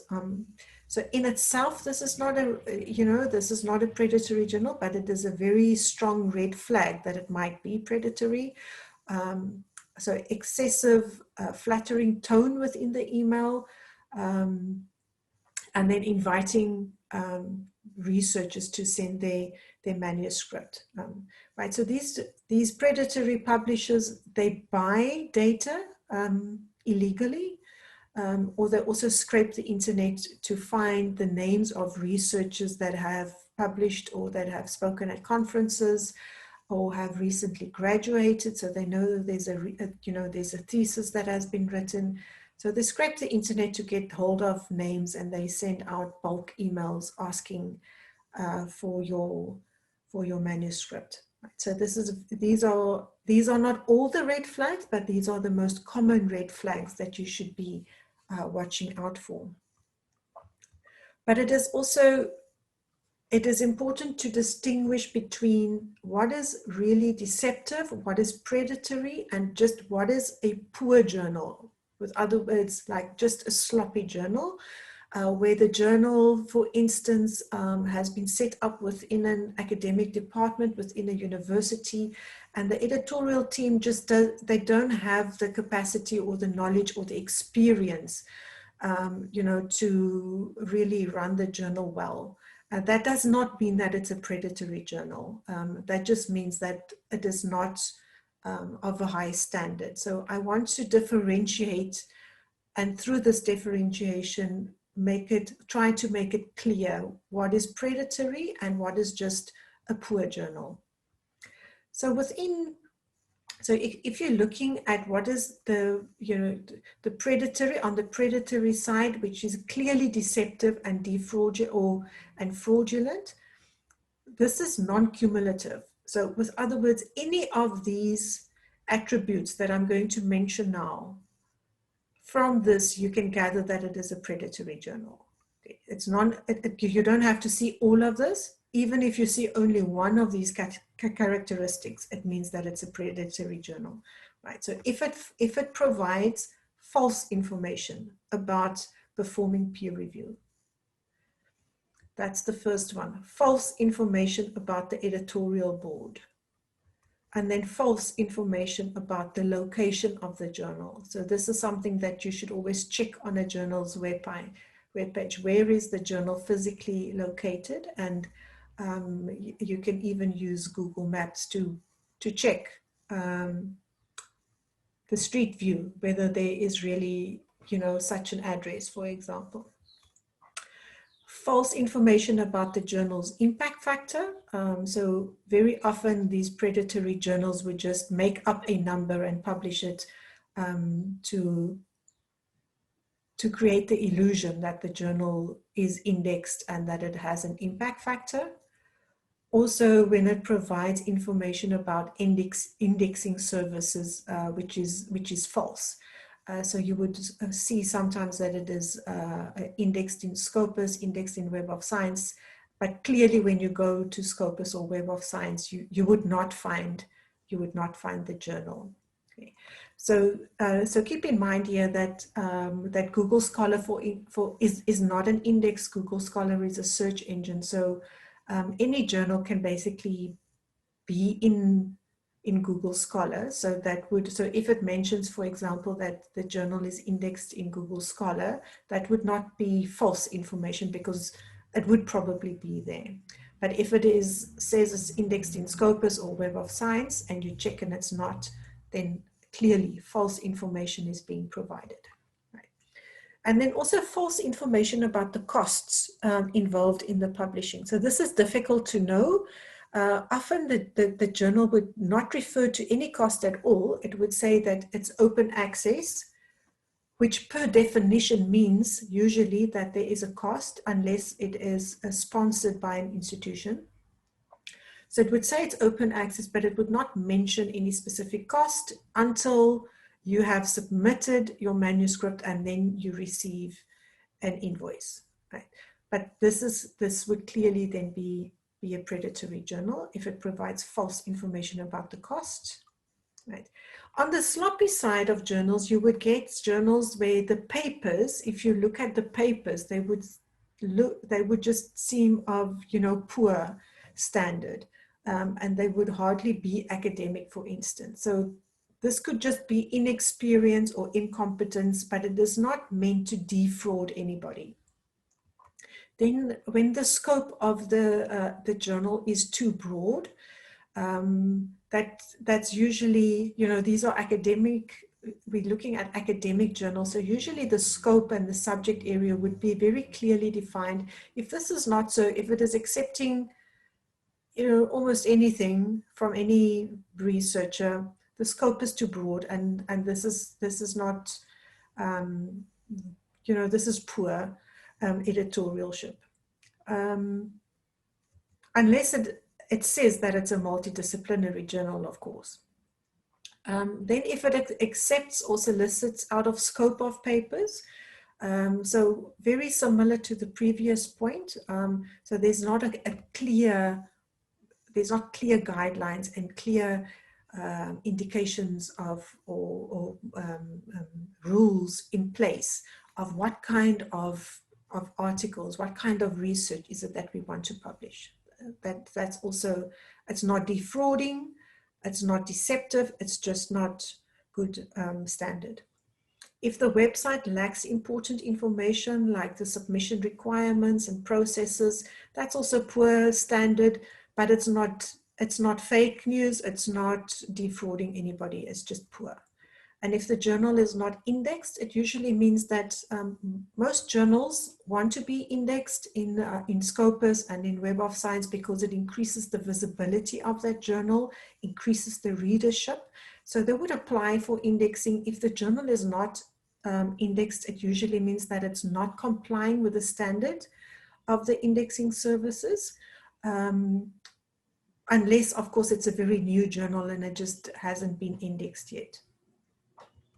Right. And then if there's no strategy for handling misconduct, so usually a good quality journal would clearly say what they expect of the authors and how they would handle any misconduct. So if there's plagiarism or anything like that, they would indicate how are we going to handle that. If that information is missing, you can think it's a poor journal, but it's not defrauding anybody. It's not deceptive. And then no strategy for digital preservation. This is good practice for a good journal.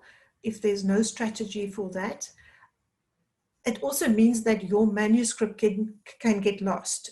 So, you know, as technology changes, within a few years, maybe we won't be able to find your manuscript at all or your article at all. So all good journals have a digital preservation strategy in place. If you don't see that on the journal, doesn't mean it's predatory, it just means it's a sloppy journal, right? So using these, this comparison, I hope it makes it clear in terms of what is predatory. Clearly it's deceptive, it provides, you know, there's fake information and it's defrauding authors. Those are the key issues with if you look at a predatory journal. Right. There are other forms, deviant forms of publication. This is not the same as predatory either, but there are unfortunately deviant forms now because there's so much value is attached to researchers publishing that all different kinds of, you know, deviance has popped up, and it's you know, it's important to be aware of them, but I'm not going to go into a lot of details here. So you get things like a hijacked journal. So this is where a third-party publisher has taken over the website address of a legitimate journal. So say for instance, Lancet. So they know Lancet is a very well-known journal, so they would use a website address very similar to Lancet, and they would invite researchers to submit their publications there and publish it as if it is by Lancet. So that's a hijacked journal. There's unethical publication, where there's the, you know, the editorial board are using the journal basically to just publish their own work. So there's excessive publication by the editorial work in their own journal. You get citation manipulation, where the editor would, for instance, say, we'll publish your article, but then you have to cite our journal. So an example of that. You also get paper brokers, third party, it could be a person or it could be a company that acts as a middleman between the author and the journal. So you pay the middleman to get your article published in a journal. So try to absolutely, you know, not do that. Always reach out directly to the journal or directly to the publisher, not through a middleman. This is very unusual, and this is a red flag. If there's a middleman that you pay to get your article published. These days you also get language plagiarism, when an article is published in a local language, for example, say in French, and then it is published again in an international journal in English, but without reference to the original. So this is clear plagiarism then. So just take note, be careful of invitations to publish your manuscript if it's in a local language, to publish it in a international journal that is in English, because that would mean that it's basically being plagiarized. Right. So as I mentioned in the beginning, it's for us as scholars, it's important to also think about why is this happening and what are the driving forces behind it. So the first thing is the publish or perish situation that we have is, for many academics, their career depends really on publishing. So this is one of them. Technology is making it easy because it's easy for a predatory journal to set up a website.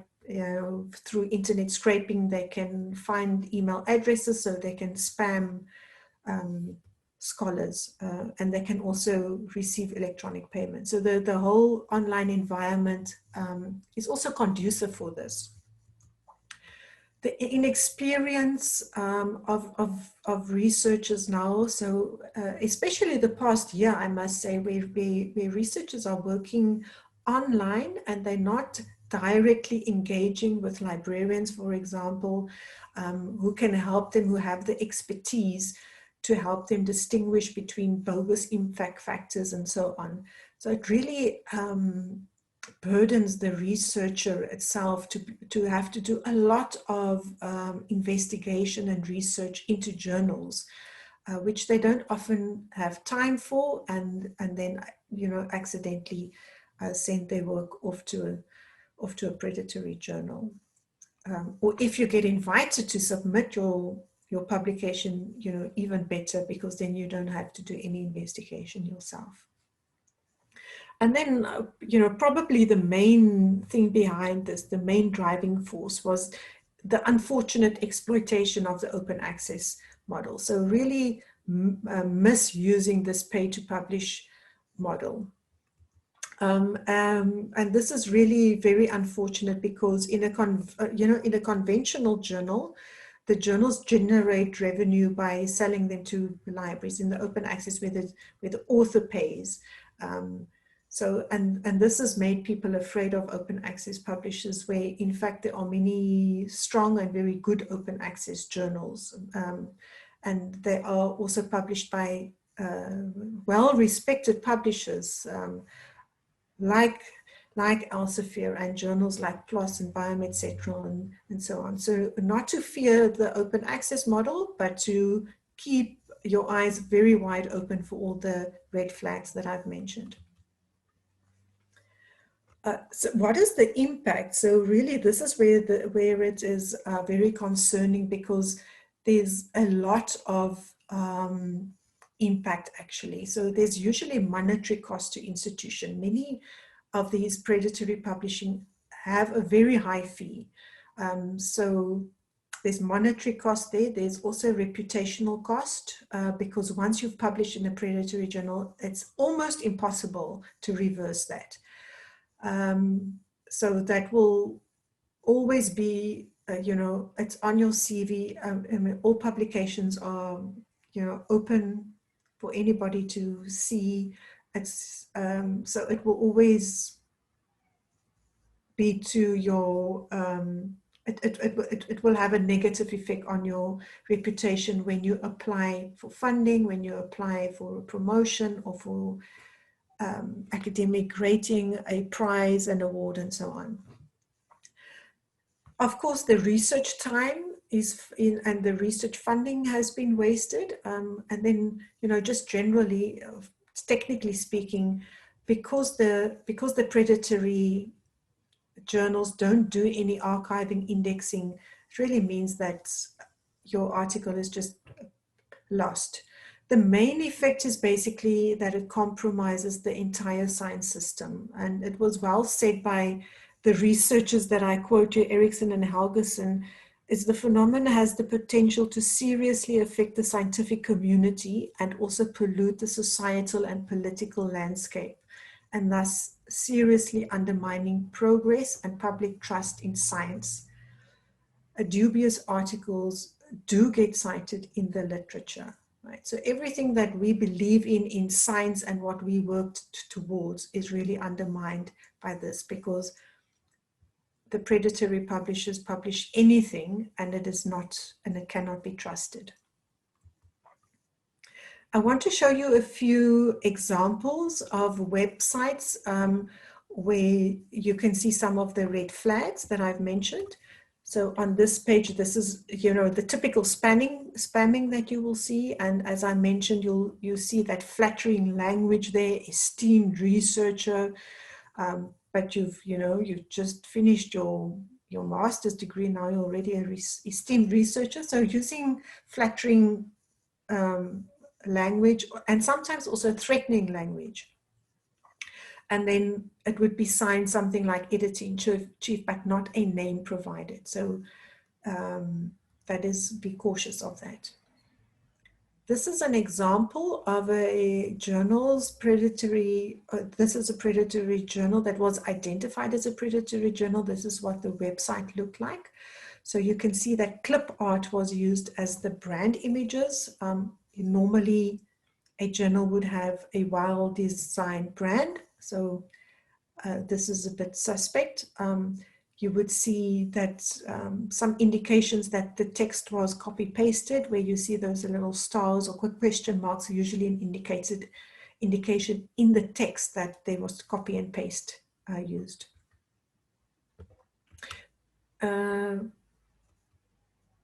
On this example, you can see this is the contact page, but no names are used. So no personal names are provided, no specific contact information, no physical address. The publisher name is also an acronym. So it's very anonymous, everything of this, you know, anything here. These, no names provided. Here you can see some sloppy grammar and, you know, very vague information. So saying this journal is sponsored by some non-governmental organizations. Usually it would say which non-governmental. So very vague and just, you know, sloppy language. Sorry.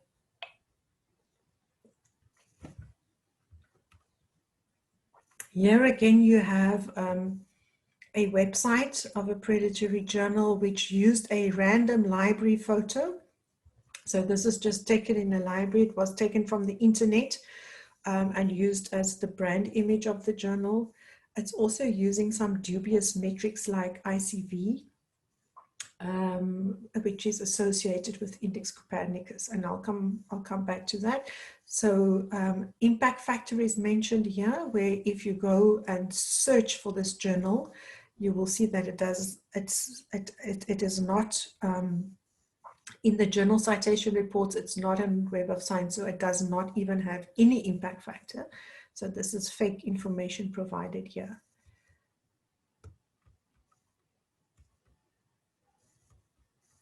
On this page, so there's an ongoing discussion about Index Copernicus. They're often used in by predatory journals. So there's an association made or a link made between predatory and Index Copernicus. But as I say, this is an ongoing discussion.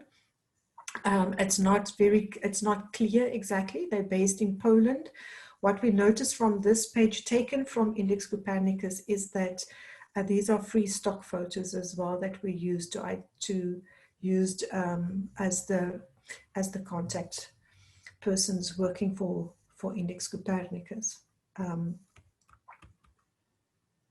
In this example, you can see what we talked about previously. So the scope of the types of manuscripts that are accepted by this journal ranges from research papers to case studies to comparative studies, but right up to research proposals and synopsis to MTechs, ME and PhD thesis. So clearly they accept anything to publish. And on the left-hand side, you can see that there are false journal metrics. So they refer to site factor, which they're trying to mislead authors to think that they're referring to site score. They also use GIF factor, where in fact they're trying to confuse authors to think that it's the journal impact factor. And then the Google Scholar, they mention as an index here, but as I also mentioned this earlier, so Google Scholar is a search engine of academic literature, but it's not regarded as an article or a journal index per se. And then you can also see some dubious emails being used. Yeah. And then here we find, this is an example of an editorial team where none of these members on the editorial board actually know that they've been added as editorial team members. So this is also fake. This is fake information that is provided here. So those were just a few examples. If you go to the Committee on Publication Ethics, they basically recommend 2 ways to address the problem, and that is one is through education, scholarly research on the topic. So they're really recommending that researchers working within the science and technology environment do a lot more research on predatory journals, that we raise as much awareness as possible, that we provide guides to prospective authors, especially as supervisors, libraries, etc. And the other thing is then to criminalize it. So this is fraud that takes place. So you can also use the court system to penalize the owners and the producers and exert then the force of law in terms of heavy fines. So where the victim here is the author, and through working with the university or with a funding body, for example, who paid the fee, can basically take legal action against these predatory journals. So I wanted to mention, although this is mentioned by COPE, by the Committee on Publication Ethics, I'm only aware of one litigation that has taken place. So it was a legal complaint that was made in the US in 2016, and it was the US Federal Trade Commission that won a court case against Omics Group.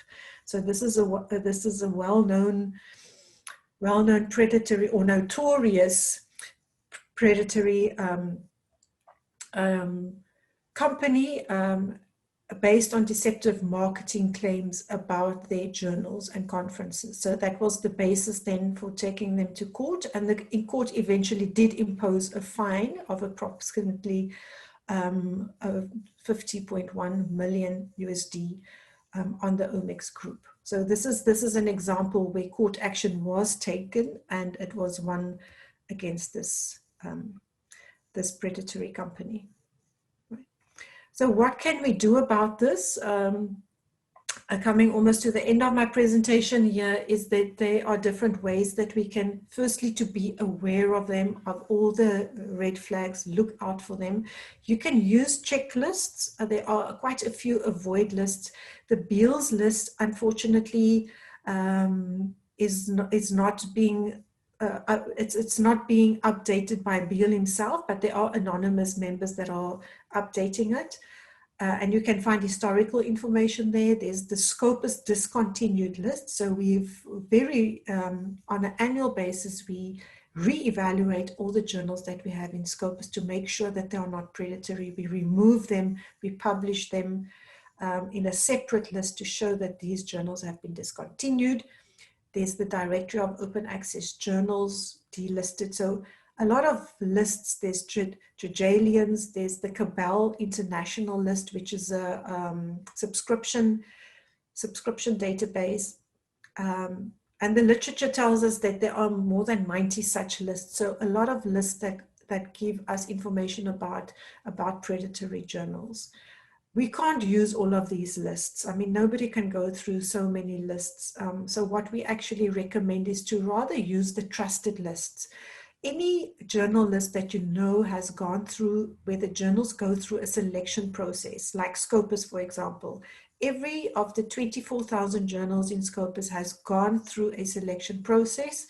The same for Web of Science, the directory for open access journals. These are but a few of the examples. I want to show you in the next slide here is why you can trust these curated lists like Scopus, for example. This slide shows you the rigorous process the journal needs to go through before it is selected to be indexed in Scopus. So they have to comply with all of these criteria, a detailed publication ethics statement, and a independent board of journal editors, the content selection and advisory board. They go through every single one of these journals to make sure that they have a convincing journal policy, that the quality is good, that the journal is of good standing, that they keep to their publication schedule, that they have a good quality website, that information is provided on this website. So this is what we recommend. Use the trusted lists like Scopus, Web of Science, and so on. It's almost easier than trying to find all the many avoid lists out there. Another very good, and I want to mention this, a very good resource to use also is the Think, Check, Submit. And this is an initiative and representative of many publishing houses where guidance is provided for authors and how to select a journal and focusing on finding the right journal for your specific research that you want to publish. And in that process, automatically you will be guided towards not selecting a predatory journal. So go to this website, Think, Check, Submit. It's really one of the ones that we recommend you use.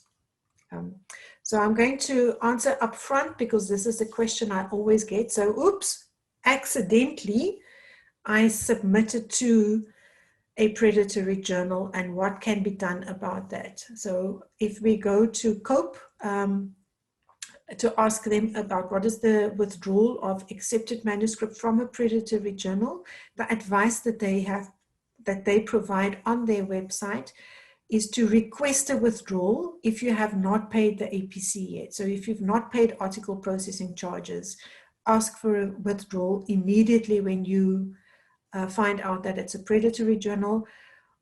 What has often also been successful is to just threaten with legal action, or you could contact the editor-in-chief of a legitimate journal and discuss the matter with that editor-in-chief. And often they would then accept your manuscript with a notice that this is the only valid version of the paper, right? So this is a discussion between you and the editor. So the only way that you can really get out of it is if you withdraw before you've paid the APC. Otherwise, you're going to plagiarize if you publish again. So that brings me to the end of this session. I've added the references here of some of the sources that I've used to put this together. I hope this will also be useful for you. And I'm not sure if we have time for questions, so I'll leave that over to our moderator. Thank you so much, Lucia, for a very informative presentation. And I think we can take like 2 or 3 questions. Can you navigate the questions we have to choose like the top 3 so that we can proceed to the next session? Shall I look at the Q&A? Yes, please. Would you like me to look for you? Yeah, I wasn't following now, but I can look at them quickly. Mm-hmm. So let me see, there's a question. I'm looking at the shorter ones now. How can I know the information are false? Do I have to check in another maybe credible website that provides the right information? Yes. So it's important to do those checks. So if there are any of the red flags, so I wouldn't say that you need to check every single website, but if there are any red flags of the ones that I mentioned, then you need to do some checking. And you need to check through a normal internet search and use sources like Scopus, where you will find legitimate information about journals and journal metrics and know that it is indexed, for example. Then there's a longer question. Sometimes there could be several manuscripts from one project having some participants' social demographic. How can another use the same social demographic? Okay, so this, I'm not going to try to answer this. This is not related to the topic at hand, and I think it might come up in the next session.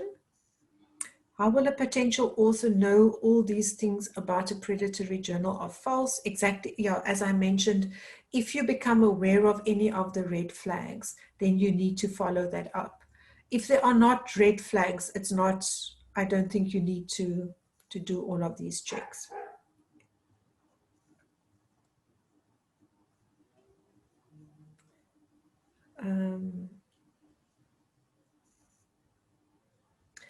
So I see there's recently I wrote a post on Retraction Watch urging Elsevier to reconsider the process of indexing content in Scopus to ensure its reliability. When will I receive an official detailed response? Right, so Retraction Watch is independent from Elsevier, and already Elsevier through Scopus, we have increased our vigilance in terms of the journals that are indexed. So we have various mechanisms, algorithms running in the background, looking at any changes in the demographics of the journals to flag whether a journal has maybe become predatory and so on, and then they are re-evaluated on a continuous basis now. So there's already a very enhanced vigilance around that. If you're waiting for a response, that if you've written to Retraction Watch, they should respond to you on that.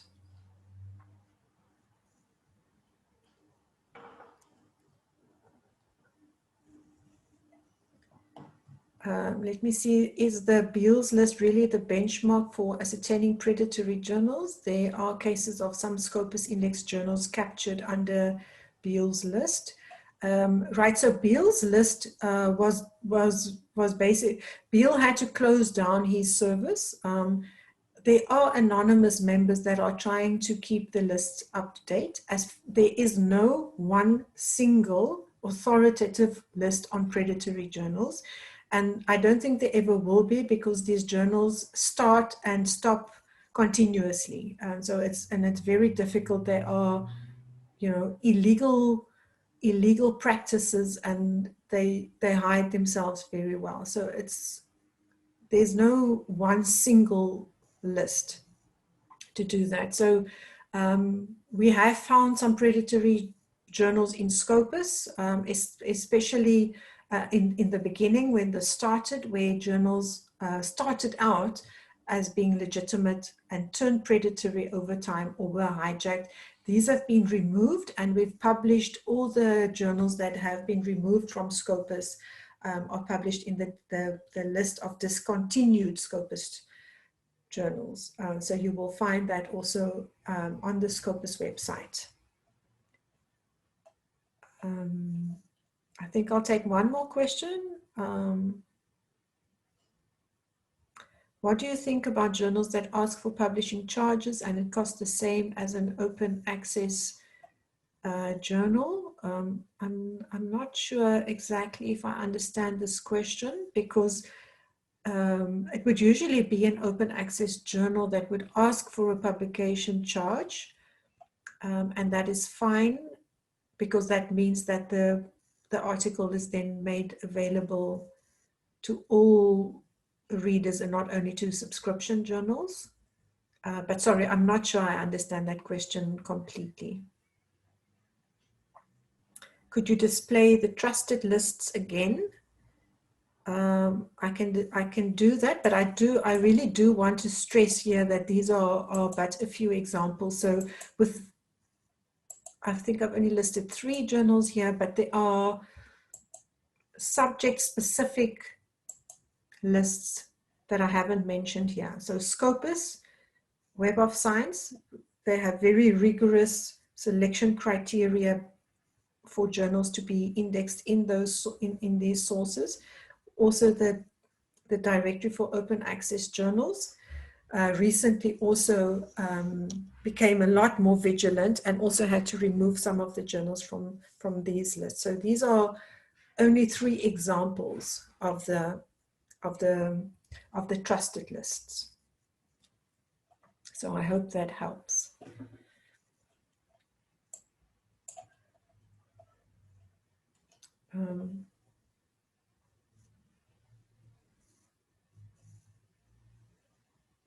So do predatory journals have an authentic site score or ranked in official lists?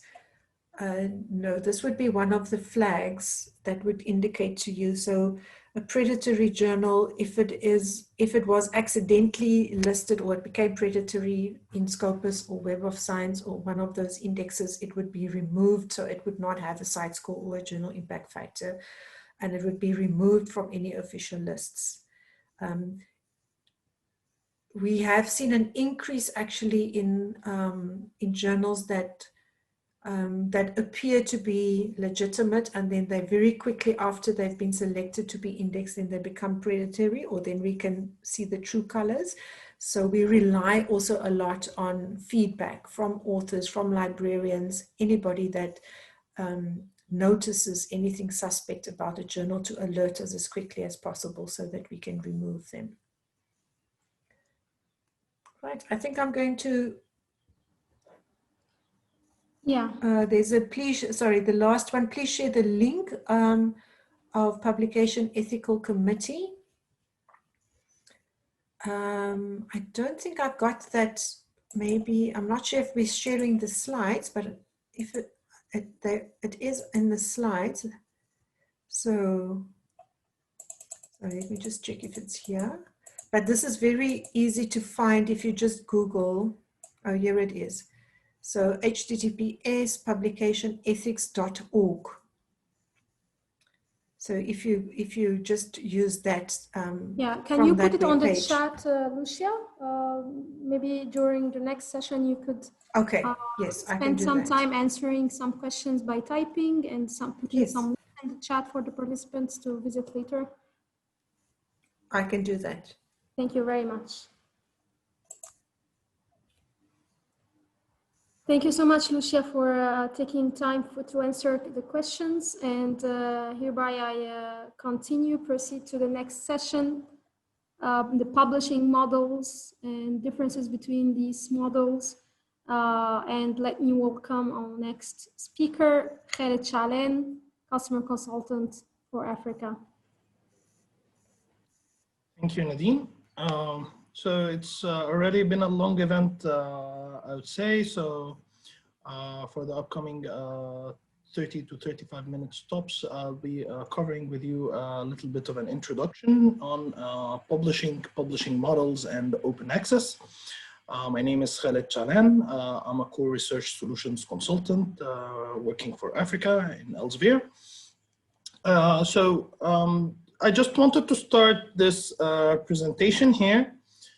So this is going to be our last session for today, and I just wanted to, it will come in as complementary or to complement the topic that was being raised by Lucia here today, to understand really how do publishers work, and a little bit from the business side from these journals as well. So that would help us understand how do journals work if they're working in a legitimate way, and will help us give us some insights on what are the motives for predatory publishing as well. But the grand goal for this presentation really would be to understand, as an author, what are my options if I'm going for legitimate journals, what kind of options are offered by journals when it comes to publishing there. So let's start first by understanding a little bit what publishers do really here.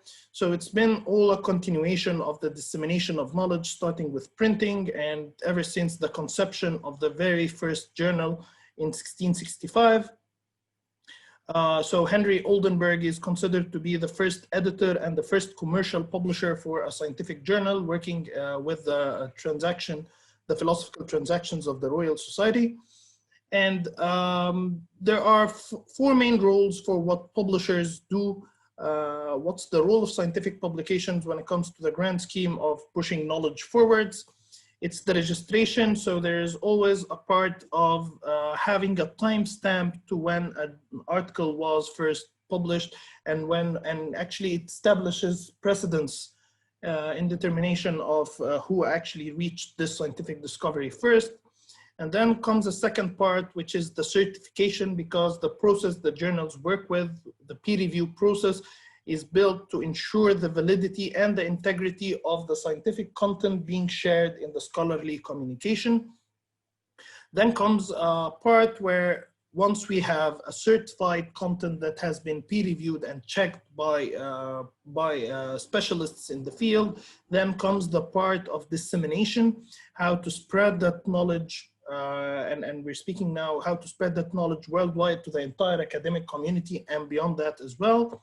And the fourth part is the preservation, and how do we document and maintain an archive of all the body of knowledge, of all the achievements that has been done into science, and what's the current progress at each point, to have this preserved for centuries and hopefully for eternity here as we're speaking as well. So when it comes to the journal publishing cycle, it usually starts by managing submissions. Soliciting here is a very tricky term to be mentioned here. So usually when journals or conferences, to that matter, conference proceedings as well, they usually, sometimes they do have a call for papers, and this is usually a general call at times, or they would have, the journals would have on their websites now, for speaking, clear guidelines for what to do and how to submit that article themselves. However, if a journal is soliciting actually submissions directly from researchers for original research papers, as Lucia said a little bit earlier, this is usually a sign that this journal is not getting enough submissions, which is usually a red flag that you'd see. So for example, if you're opening your inbox and you're finding an email that's still addressed to you personally and telling you, please submit your paper in our journal, that's usually a red flag to worry a little bit about. Original research papers are not usually solicited in a personal or a direct approach. It's usually solicited at large by announcing that this journal is accepting submissions in the following fields, and it's usually being done through the journal's website itself with a submission management system that will lead you on the way. The only exception for this could be for review articles. Review articles are usually commissioned by the editors. So in most cases, an editor would actually be in contact with a significant or a prominent researcher for a field, in a specific field, and they will ask them to prepare a review paper that summarizes the current state of the art in a specific field or in a specific topic. So these are cases where actually it's a commissioned submission. In that case, it works the same as an invited presentation, for example, in a conference here. So once that authors have started to manage submissions, there is the other part of managing that peer review process, establishing a platform that can manage the peer review, how to contact and follow up with the peer reviewers. It's worth mentioning here that peer reviewers, they have to remain anonymous in any kind of peer review that you're doing here. Only the editor knows who really the peer reviewers are for a specific manuscript. They remain anonymous as reviewer by numbers, reviewer 1, reviewer 2, or more if there are multiple reviewers. So in the very least, there is a single blind system where the author does not know who the reviewers are. And there are some cases where it's double blind, where it's even the author is anonymized and the reviewers don't know who the author for the manuscript they are reviewing. Authors are usually, why would authors want to go through this cycle here, and why would they want to solicit and manage their submission? Why would authors want to submit and go through the entire peer review process and go through this hassle? It is part really of the mandate of academic researchers here that we're talking about. So academic researchers are supposed to generate and disseminate the knowledge that they are working through. And journal publications and publication cycles with different mediums like conferences, for example, or books are just means for making that knowledge disseminated within the academic community, or what we call here scholarly communication. In order to make sure that the content that was prepared by a researcher was actually valid and certified, this is why they would have to go through the peer review process. As discussed in our sessions earlier today, so the peer reviewers, they usually give feedback of either it's rejected or accepted with minor or major modifications, or accepted, which is very rare to happen at the first time. So there is usually feedback coming back from the reviewers, going to the authors addressing those comments and going forward. So it's a back and forth what happens in peer review with the editor and the management system for peer review being at the center of it. Once at the end of this point, once peer review has ended, we have an accepted manuscript. This is a manuscript which has been scrutinized, which has received feedback from the reviewers, and which is supposedly optimized at the best form for this type of communication and sharing that kind of knowledge. This is the same content that would later on appear in the final article, but there are many processes that would occur between peer review and between having the article published. So part of it is editing, preparation, typesetting, and so forth. But when it comes to publishing, there are other processes as well that are being mentioned here. So for example, if we're talking about printing, for example, so the printing process itself or the typesetting for printing, if we are talking currently about publishing in terms of electronic publishing being the major form of publishing here, there are a lot of metadata enhancement and building the platform and increasing the discoverability of the research itself. So once here it's ready to be published and disseminated, it's disseminated whether in print format or in the electronic versions of the articles themselves. A lot of enhancements go beyond having just a PDF with the content. It's really about having those metadata, this discoverability, a platform that would make them visible and optimized and attracting and having those articles and those journals attracting readers and later on attracting citations as well. So there is the part where this is archived and preserved and actually promoted to be used as well.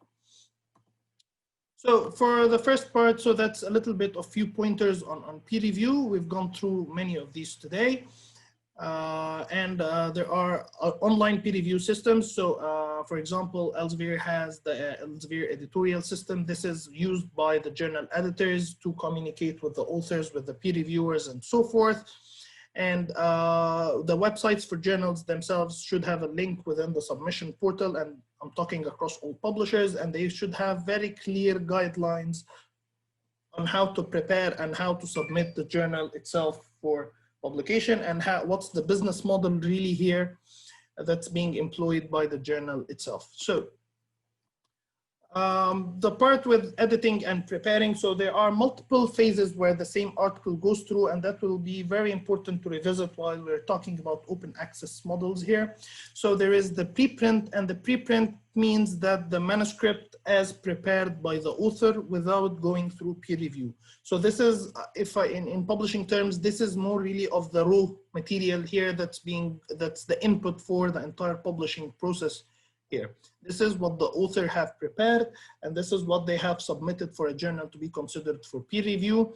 There are multiple revised versions with every with every round of the peer review, and every time you address the comments of peer reviewers until you reach a distilled version of this preprint when it's finally been scrutinized and has gone thoroughly through the peer review process, which is what we call the accepted manuscript here. Once the accepted manuscript here, we have the distilled version of the content. This is the content in its final form that should be there, but there are multiple enhancements that come later on. So there is the document proof where there are copy editing, author proofing, and preparation for publishing. And finally, there is the final published journal article. This is the final format of the article as it should appear with the logo, pagination, and branding. So at this point here, this is what we call at the document proof, this is what we call the article in press. Still, there are multiple enhancements being added to the article itself. And here, when we see here the published journal article, this is the final format, the same format that would look like in print. And there is the publishing itself, whether it's print, HTML, and PDF copy, and having something that can preserve this article on the long term as well. So with the publishing itself, so there are multiple models for the traditional print journals, for example, and this used to be the case up till the late 20th century, being the main mode for disseminating knowledge itself. And then there was the shift for having electronic journals as well. Actually, Science Direct, Elsevier Science Direct had the lead on this, being the first publisher to have a platform for their own platform for electronic publishing as well. There are other modes for disseminations. So some portals are publishing articles, but they have advertising support, for example. So that can be that can happen for some of the publishers there, and there are also been more developments towards having mobile apps for publishing as well. So it's not just a website anymore. And when it comes to the traditional publishing models, and this will be the topic of our discussion today, there are two main models for publishing an article. There is the traditional publishing. So all the process that the publisher works through incurs a cost, whether a publisher is a commercial publisher or a scientific society, for example, that's using the publishing business to actually support its own activities later on. There is always an incurred cost when it comes to publishing, whether you're talking it's print or whether it's being discussed as electronic publishing, and that cost usually has to come from somewhere. We have two main models within the publishing world. The traditional publishing model is where the author does not incur any cost for disseminating their own ideas, and the cost is incurred on the reader side in forms of usually in forms of subscriptions being made by university libraries to the journals themselves. So that's like reading a newspaper or like reading a book. You're the reader. It's either that you will buy the book yourself or that you will be a part of a library that will buy the book and make it available for you. We're talking in printing terms here. However, with the electronic publishing, there is a new model that's been addressed here. It's called the Gold Open Access model. This is where the author would be covering the cost for publishing, where the publisher makes the article freely accessible to everyone everywhere. So the cost in this model, for the Gold Open Access model, is really incurred by the author, and we usually don't mean like the author covering the publishing cost out of their own pocket. It's usually part of their institutional funding or funding that they have received from a grant to work on that research project. And the promotion for research happens with conferences, with other solutions that integrate with the content, make it more discoverable and more accessible. Usually these are subject informed. So these are other platforms where the journal articles would be accessible as well, and would have its content more searchable and better enhanced for specialists in a specific field. Like GFS, it's working on geology or patient research or clinical pharmacology, for example. So they have their own designated solutions for these. And the preservation for archiving. So you have your own warehouse, you have your own website, which keeps the articles for long time periods. However, there are other initiatives that intend to have records maintained for eternity, if I might say. So there are programs like Clocks or Portico or the National Library of Netherlands. So we partner up with them, for example, Elsevier as a publisher, to have the content preserved there as a second copy or a multiple archive for it as well. So how does publishing work? Again, when it comes to me as an author, how do I perceive the different publishing models being implemented here? So as I said, so the traditional publishing is how publishing used to work ever since the 17th century until now. It's where the author published free of charge, and the output or the journal issues themselves would be accessible only for institutions or individuals with a subscription to those journals. On the other hand, there is the Gold Open Access publishing. This is where the author would cover the cost for the publishing itself, and the article would be made freely available to all online readers. And some journals publish only in the Gold Open Access format. Some journals offer the subscription model. Some journals offer both models to have some of the content of each issue as open access and some of the content as subscription model in what we call hybrid journals. However, by the end of the day, it's either for my article, it's usually it's either the readers are paying to read my article that I will publish myself, or I will be covering the cost myself to make it available and accessible to readers for free later on. So these are the two main models here. And to understand more what is open access and why do we have those two models here, so we need to understand a little bit more about the term open access itself. It's a term that was coined in 2001 in Budapest Open Access Initiative. And the idea was to make the information being generated by researchers freely accessible to public. So that the idea that knowledge can be, anyone with the need for the knowledge being contained within the content that's being published becomes accessible to them. So it's all about the having, so the ideal here, or the final goal for the open access, is to make information more available freely to readers worldwide. And the Gold Open Access here is one format of reaching that ideal. So this is where an article becomes freely accessible to public once it's been published, starting from being an article in press even. This is where the article becomes freely accessible through the full power of the publisher platforms, and it's freely available for everyone everywhere because the cost for the publishing process has already been covered by the author side, which is the author using their institutional fund or using their grant money as well. However, there is another model that was built to make the subscription model more in line with the open access idea.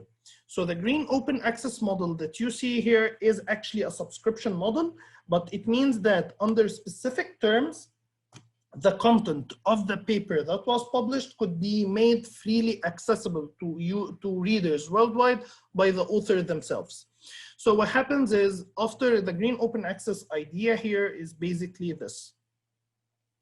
When a journal has been, when a journal article has been peer reviewed and has been started to be published online, subscribers to this journal will have immediate access to the article being published by this journal. However, after a certain period of time has passed, which is called an embargo period, the authors are free to self-archive the accepted manuscript. And if you can remember before that, we said the many formats for the article before as it goes through publishing. So the accepted manuscript is the article as it was distilled through the peer review process. This is the same content in the article that was later on published in the final published PDF or article or HTML format article at the end of the day. So it's the same content exactly without the embellishments or the typesetting and the metadata enhancement. That the author would be free to self-archive and to publish freely as long as they are noting that this is the same article that is in the journal, and they have to add a specific clause or a reference to the journal, to the article in the final published format as well. So the idea here is that to help authors achieve an open access to their content, to the research that they have worked on, and if they do not prefer to go through paying an APC or incurring a cost for the Gold Open Access. So this is an idea or a policy that was established to help reach the ideal of open access without incurring the cost of the APC here. So when it comes to publishing again, so Elsevier publishes under the subscription model, which we have discussed a bit earlier, and the Gold Open Access model, where the article publishing charges are being covered by the authors through their institutional or funding grants. There is a third model of of publishing here that's still new. It has lesser outreach than the subscription and the Gold Open Access articles. Is called the Diamond or the Subsidized Open Access model. This is where an entity that owns the journal subsidizes publications in the journal. So here in the Diamond Open Access model, the article would have the same performance and the same perception as a Gold Open Access money. As a Gold Open Access article. However, the cost itself or the money itself came not from the author or their institutions, it came from an institution that subsidizes publishing within the same journal. This could be the institution that owns the journal, or could be a third-party institution that just subsidizes and would pay the APC in lieu of the authors for a specific journal. So what happens, for example, is that, for example, one of the cases for Diamond Open Access is when a coalition that has been working in theoretical physics, including CERN, for example, in Switzerland, and multiple physics laboratories worldwide, where they decided that they would be covering the APCs for all publications being submitted to a set of journals in theoretical physics, for example. So that's a case where a third party was actually subsidizing the Gold Open Access. So the Diamond Open Access here is a subset of the Gold Open Access, and there is an entity that subsidizes publishing in this. Another case, for example, is that an institution could own a journal and they are publishing that journal in partnership with Elsevier, for example, or any other publisher. So we have institutions, for example, in Egypt that are publishing journals in partnership with Elsevier, and the cost for the publishing is being covered by the institutions which actually own these journals, and they're publishing in partnership with Elsevier. So the author end up not paying an APC or paying something that's very, very small in amount to have their articles, but the actual APC is being covered by a third-party institutions. Terms like green open access or open archive, which means that the content can be later on be made available. These are based on the subscription model here. The green open access, as we discussed a bit earlier, the green open access model is where after an embargo period for green open access, the author can actually share the accepted manuscript and self-archive it, make it available online with reference to the final published article at the publisher website. So this goes after a green open access embargo period. There is another policy that's adopted by some of the journals, and you can find it in some of Elsevier's journals, called the open archive or the delayed open access policy.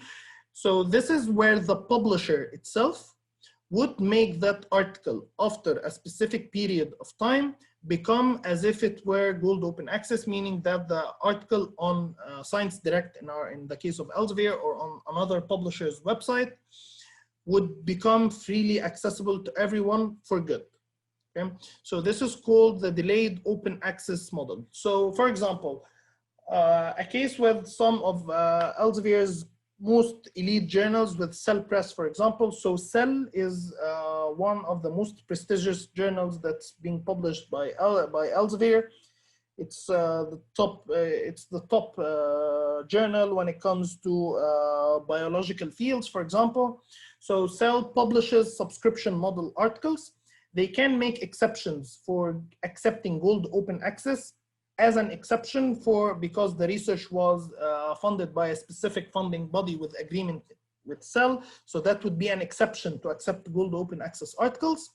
However, what Cell Press does with Cell Journal, for example, is that after 6 months, the author is free to use the green open access policy. So their accepted manuscript becomes available online.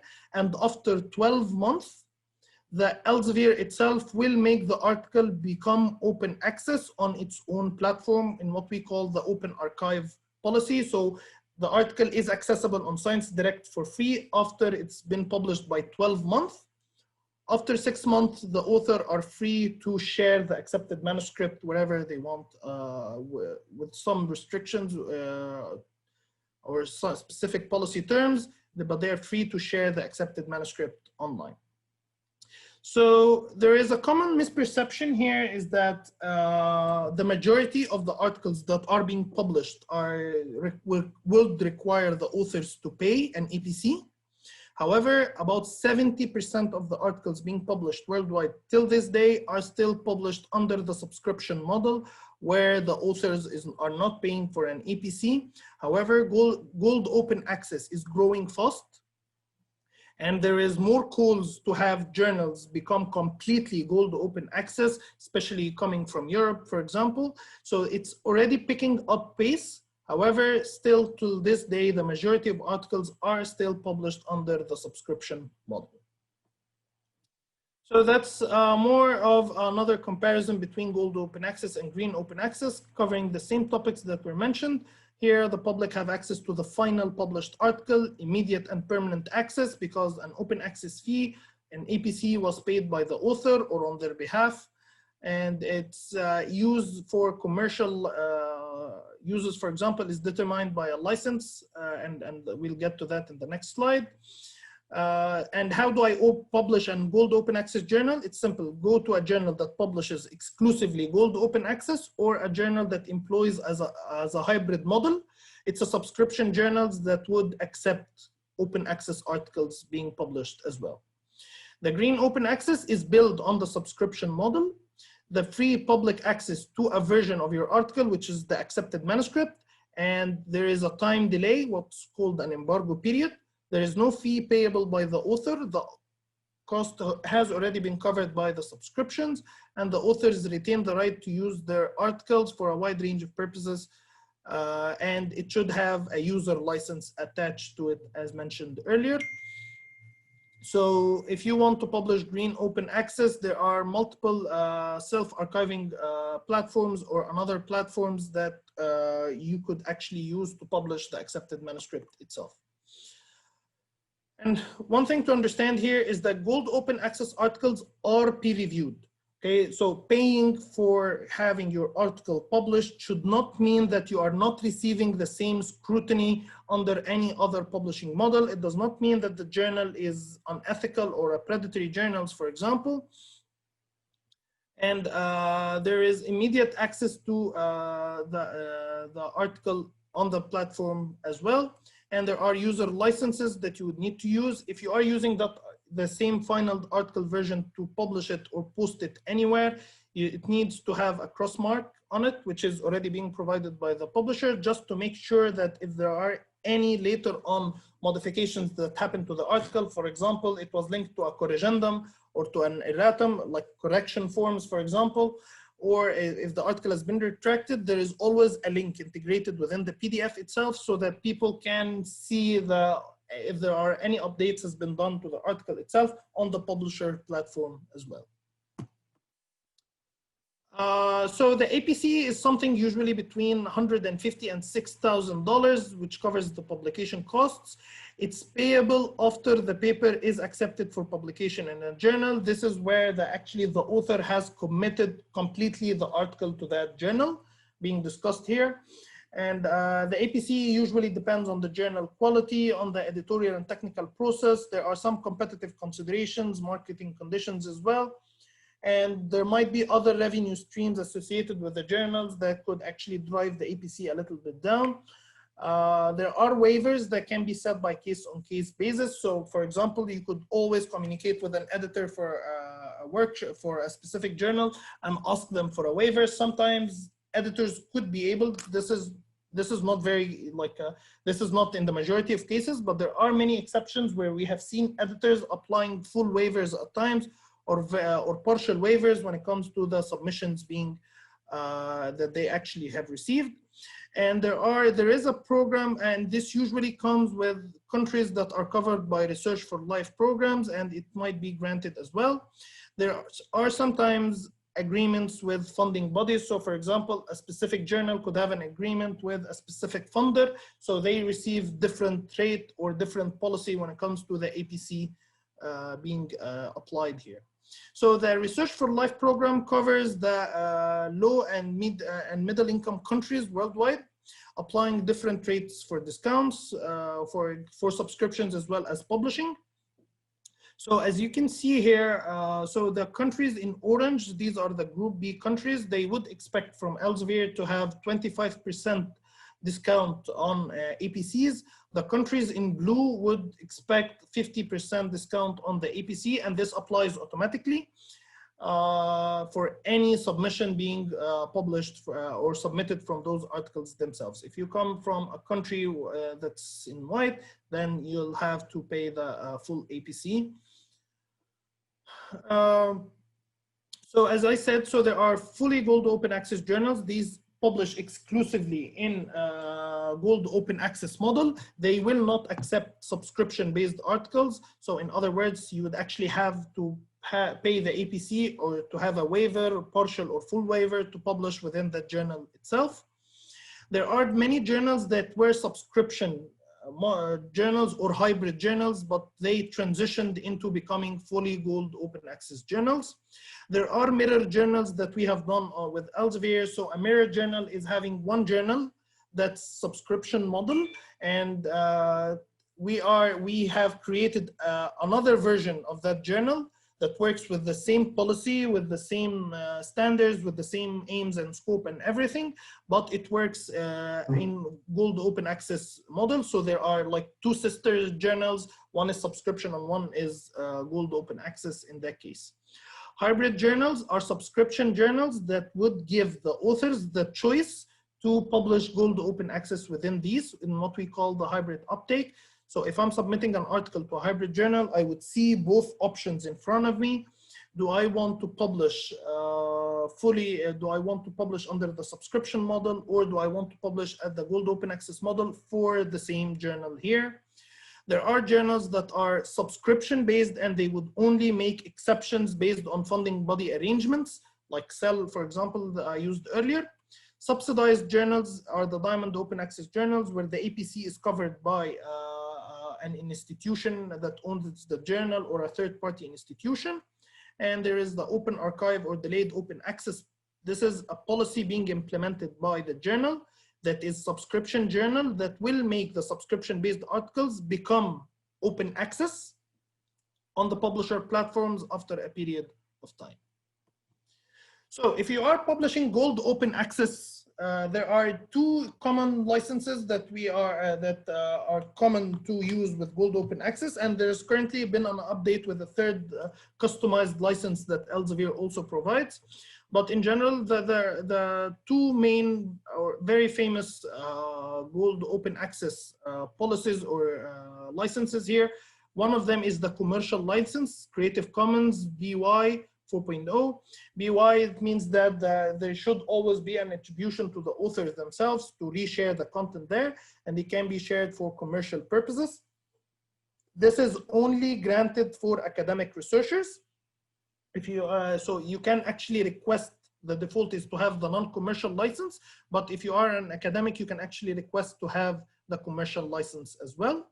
So the non-commercial license, CC BY NC ND, meaning that it cannot be used for commercial purposes, or it cannot have any other derivatives being used for commercial purposes. What this means is that you can actually, it's free to read, print, and download for both cases. It's free to republish or post that PDF anywhere else or display it in a repository. In a commercial license, it can be attached to text and data mining. However, in the non-commercial purposes, text and data mining is only allowed for private use and not for redistribution. The article could be translated, the article could be reused in portions or extracts in another work, for example. So if you're publishing in a book later on, for example. And commercial license, meaning that this article could be resold by the author themselves or whoever retains the user license, or any commercial purposes in that sense here. But then again, remember that the article is already freely accessible at the publisher website itself. So just to summarize here at the end, so So to summarize here, so there are many phases that the article will go through. Pre-submission is called the preprint. This is the raw form of the article before peer review. Preprints remain the full ownership of the author themselves. They can be shared anywhere at any time, unless the journal has a different preprint policy. But the general case is that preprints can be shared anytime, anywhere, and put on, for example, a preprint server like Elsevier's SSRN or Archive or any other preprint server. If the journal is using double-blind peer review, meaning that they don't want the reviewers to know who the author is, they will ask you not to publish your preprint until the peer review, for example, has been complete. So usually preprints can be shared. This type of format for the article can be shared anywhere. After acceptance, the author manuscripts can be shared.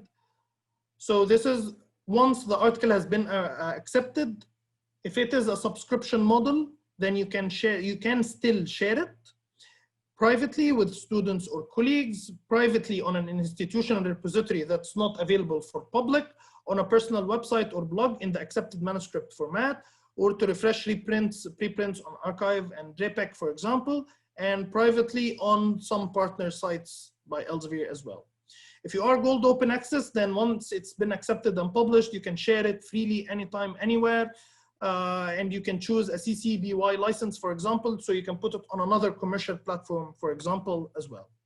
If it's a subscription article, it can only be shared as a link, or it can be shared in the final published article format privately with students or colleagues, or on a group where you're collaborating with. For example, on Mendeley, you're having the same library being shared with other collaborators as well, and privately on some commercial partner sites.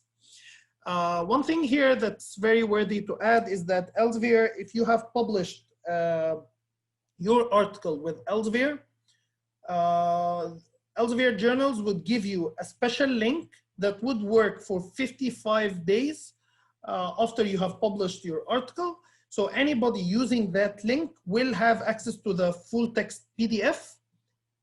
And here I'm talking about subscription articles. So your article could require subscription worldwide, but then again, you would have a link that you can give anyone, anywhere. You can use it to promote your article and help others to get full access to the full text PDF within 55 days of publishing itself. If you have published as a subscription model article and you have waited for the embargo period, this is where the accepted manuscript can be shared publicly on non-commercial platforms and publicly on commercial platforms that are partnered with Elsevier. In all cases, all forms of sharing for the article, whether it's printed or accepted manuscript, should not be re-enhanced to imitate the final published journal article. And it should have a digital object identifier to help people verify the article on the publisher website. And especially this helps if there are any later on modifiers that happen to the article, like I said, errata, corrigenda, or God forbid, retractions. So that should cover the point here about open access. You can always check this on any journal. If you go to any journal website, there is always a guide for authors. So this is an example from a journal on Science Direct, but you could find the same with any other journal. The guide for authors will instruct you on how to prepare your manuscript, as well as will instruct you on what are the model being implemented by the journal, what are the policies when it comes, for example, for green open access or open archive, as well as any information you would know about the open access options for this journal. So that's the guide for authors here. So you can find here information about what happens to the, for example, what happens on the peer review if it's single or blind, what happens in the publishing itself, what happens after acceptance, and it will have a portal for the author inquiries as well. The last thing here is that there is a platform that we have built for all Elsevier journals to help you find a good fit if you want to publish with an Elsevier journal. So there is journalfinder.com. You would need only to put in the paper title, the paper abstract, the keywords, and the field of research. It would use artificial intelligence to help suggest which Elsevier journal would work best.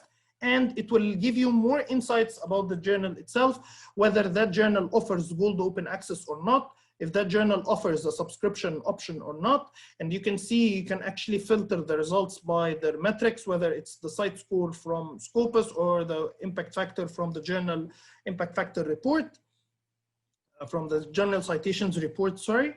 And it will also give you insights on the review time and the publication time, time to first decision. First decision is whether the manuscript would go into peer review or would be disk rejected, and the average time to have that article published finally. So that's an example here for a search, and you can see here it's giving you results, and it's trying to tell you how much of certainty within if this is a good match or not.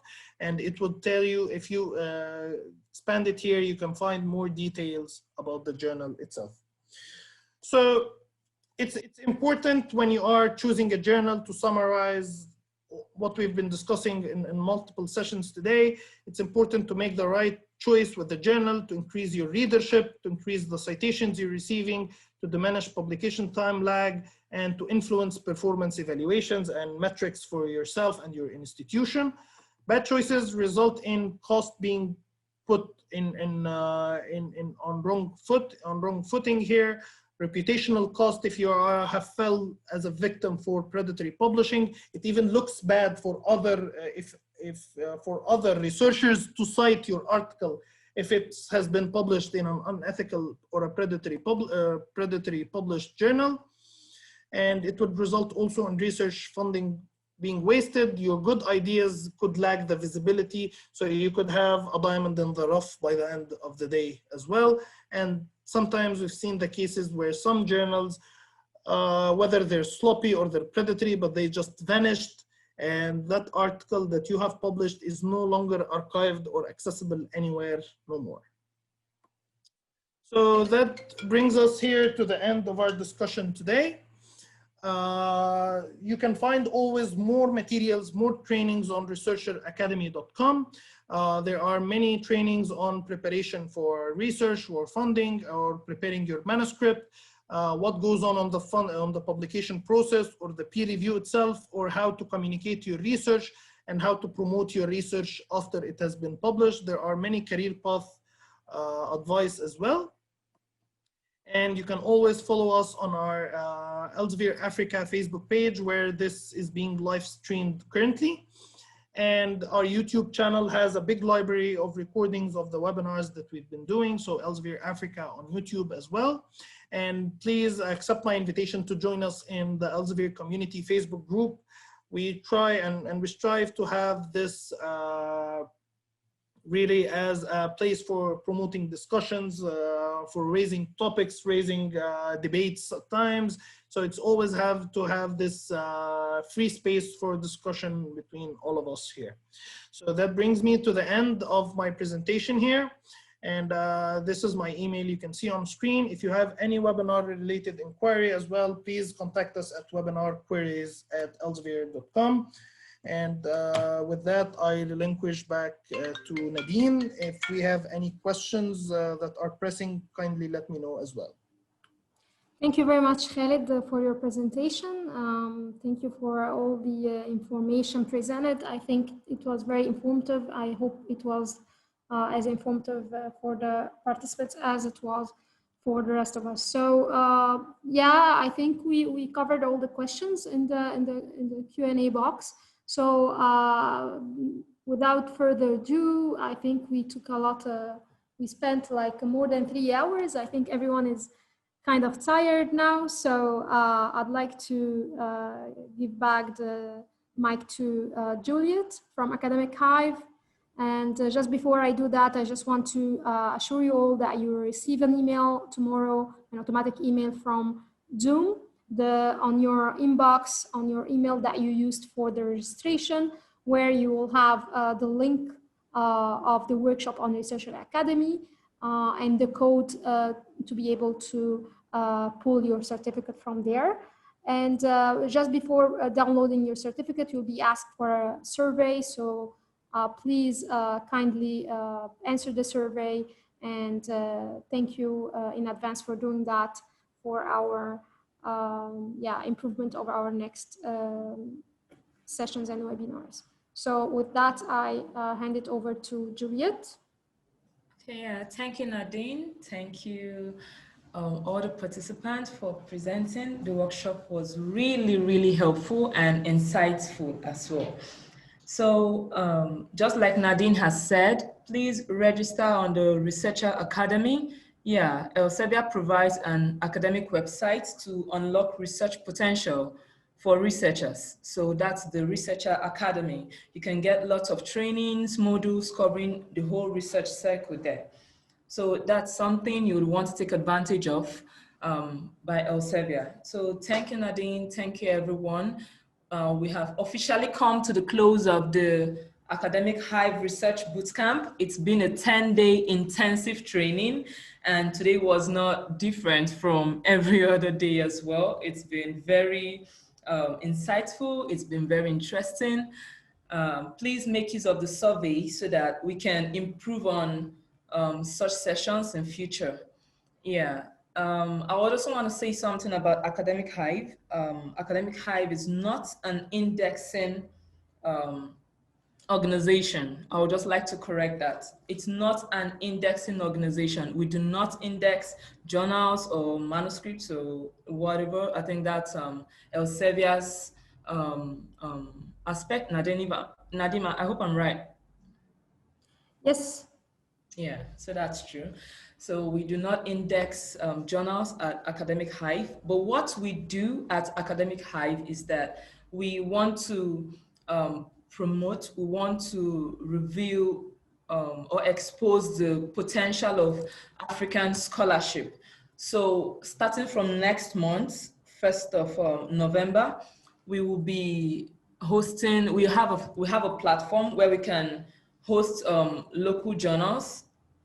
We are not indexing your journal, we rather host your local journals just to make it visible, just so that people can look at it and just maybe cite you. So that could be a first step to getting more recognition so that people can reach out to your journal, submit manuscripts, and then you can use the opportunity to apply to be indexed by Elsevier. Yeah, so thank you once more. If you have any further questions for Academic Hive, you can visit us at www.academichive.com and send us your question at info@academichive.com. We're on Twitter, we're on Instagram, we're on LinkedIn, and we are open to working with you at all times. So thank you so much. And then for Elsevier, you're gonna get a certificate for this workshop. Nadine has explained, you'll receive an email on how to get the certificate for this workshop. But for the bootcamp participants, you also have a different certificate that should be given to you, like maybe next week, sometime next week. Yeah, you will receive the certificate for participating in the 10-day bootcamp. So this has been really interesting, it has been engaging, and we look forward to having you all join us some other time in future. Yeah, thank you.